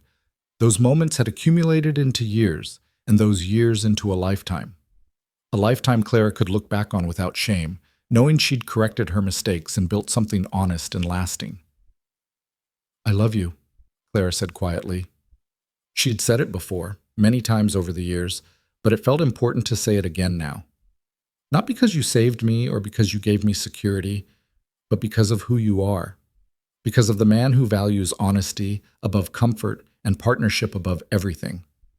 I love you, Nathan Cole. Nathan pressed a kiss to her temple. I love you too. Have for years, though I'm not sure when exactly it happened. Somewhere between your confession and now, partnership became love, the kind that lasts. Inside, they could hear Mrs. Henley calling the children to dinner. Sarah's voice rose in response. James laughed at something. Margaret complained about having to stop reading. The ordinary sounds of family life, of home, of belonging. Clara stood and extended her hand to Nathan. Come on, we should go in before Mrs. Henley scolds us for letting dinner get cold. Nathan took her hand and rose, but instead of heading inside, he pulled Clara into an embrace. Thank you, he said into her hair. For what? For answering my advertisement, for having the courage to confess, for staying and doing the work, for becoming the partner I needed and the wife I wanted, for our children and our life and everything we've built together. He pulled back to look at her, for proving that second chances, when earned, are worth giving. Clara touched the necklace at her throat. Nathan's mother's necklace, worn smooth over the years, a daily reminder of trust and belonging and legacy. Thank you for giving me mine. They walked into the house together, hand in hand, partners in everything. Sarah was setting the table, James was washing up at the sink, Margaret reluctantly put away her book. Mrs. Henley bustled about serving food, her gray hair escaping its bun, her face creased with contentment. The kitchen was warm and bright and full of the people Clara loved most in the world. As she took her seat at the table, her place, earned through honesty and hard work, an unwavering commitment to being better, Clara felt a profound sense of completion. This was what she'd been searching for without knowing it. Not just security or stability, but the deep satisfaction of knowing she belonged somewhere, to someone, in a way that no lie could ever create. She'd lied about her age to get here. But the truth, the real, enduring truth, was that Clara had found exactly what she needed. A partnership built on honesty, a family built on love, a life built moment by precious moment into something that would outlast them both. Nathan caught her eye across the table and smiled, the kind of smile that held years of shared experience and absolute trust. Clara smiled back, reaching for his hand beneath the table, feeling the familiar warmth of his fingers intertwined with hers. Love didn't count years, she'd learned. It counted moments like this, ordinary dinners and sunset conversations, shared struggles and quiet joys, the daily choice to honor the partnership they'd built from imperfect beginnings. And measured in moments, Clara and Nathan Cole had built a lifetime rich beyond measure. A lifetime that started with a lie, but became the truest thing Clara had ever known. Outside, the Wyoming sky deepened to purple, and stars began to emerge, countless and brilliant against the vast darkness. The prairie stretched endlessly in all directions, wild and beautiful, and home. And inside the ranch house that Clara had helped build into something permanent and real, a family gathered around a table, bound together by the simple, profound truth that love, real love, was measured not in years but in the countless small moments of choosing each other, again and again, for as long as they both should live.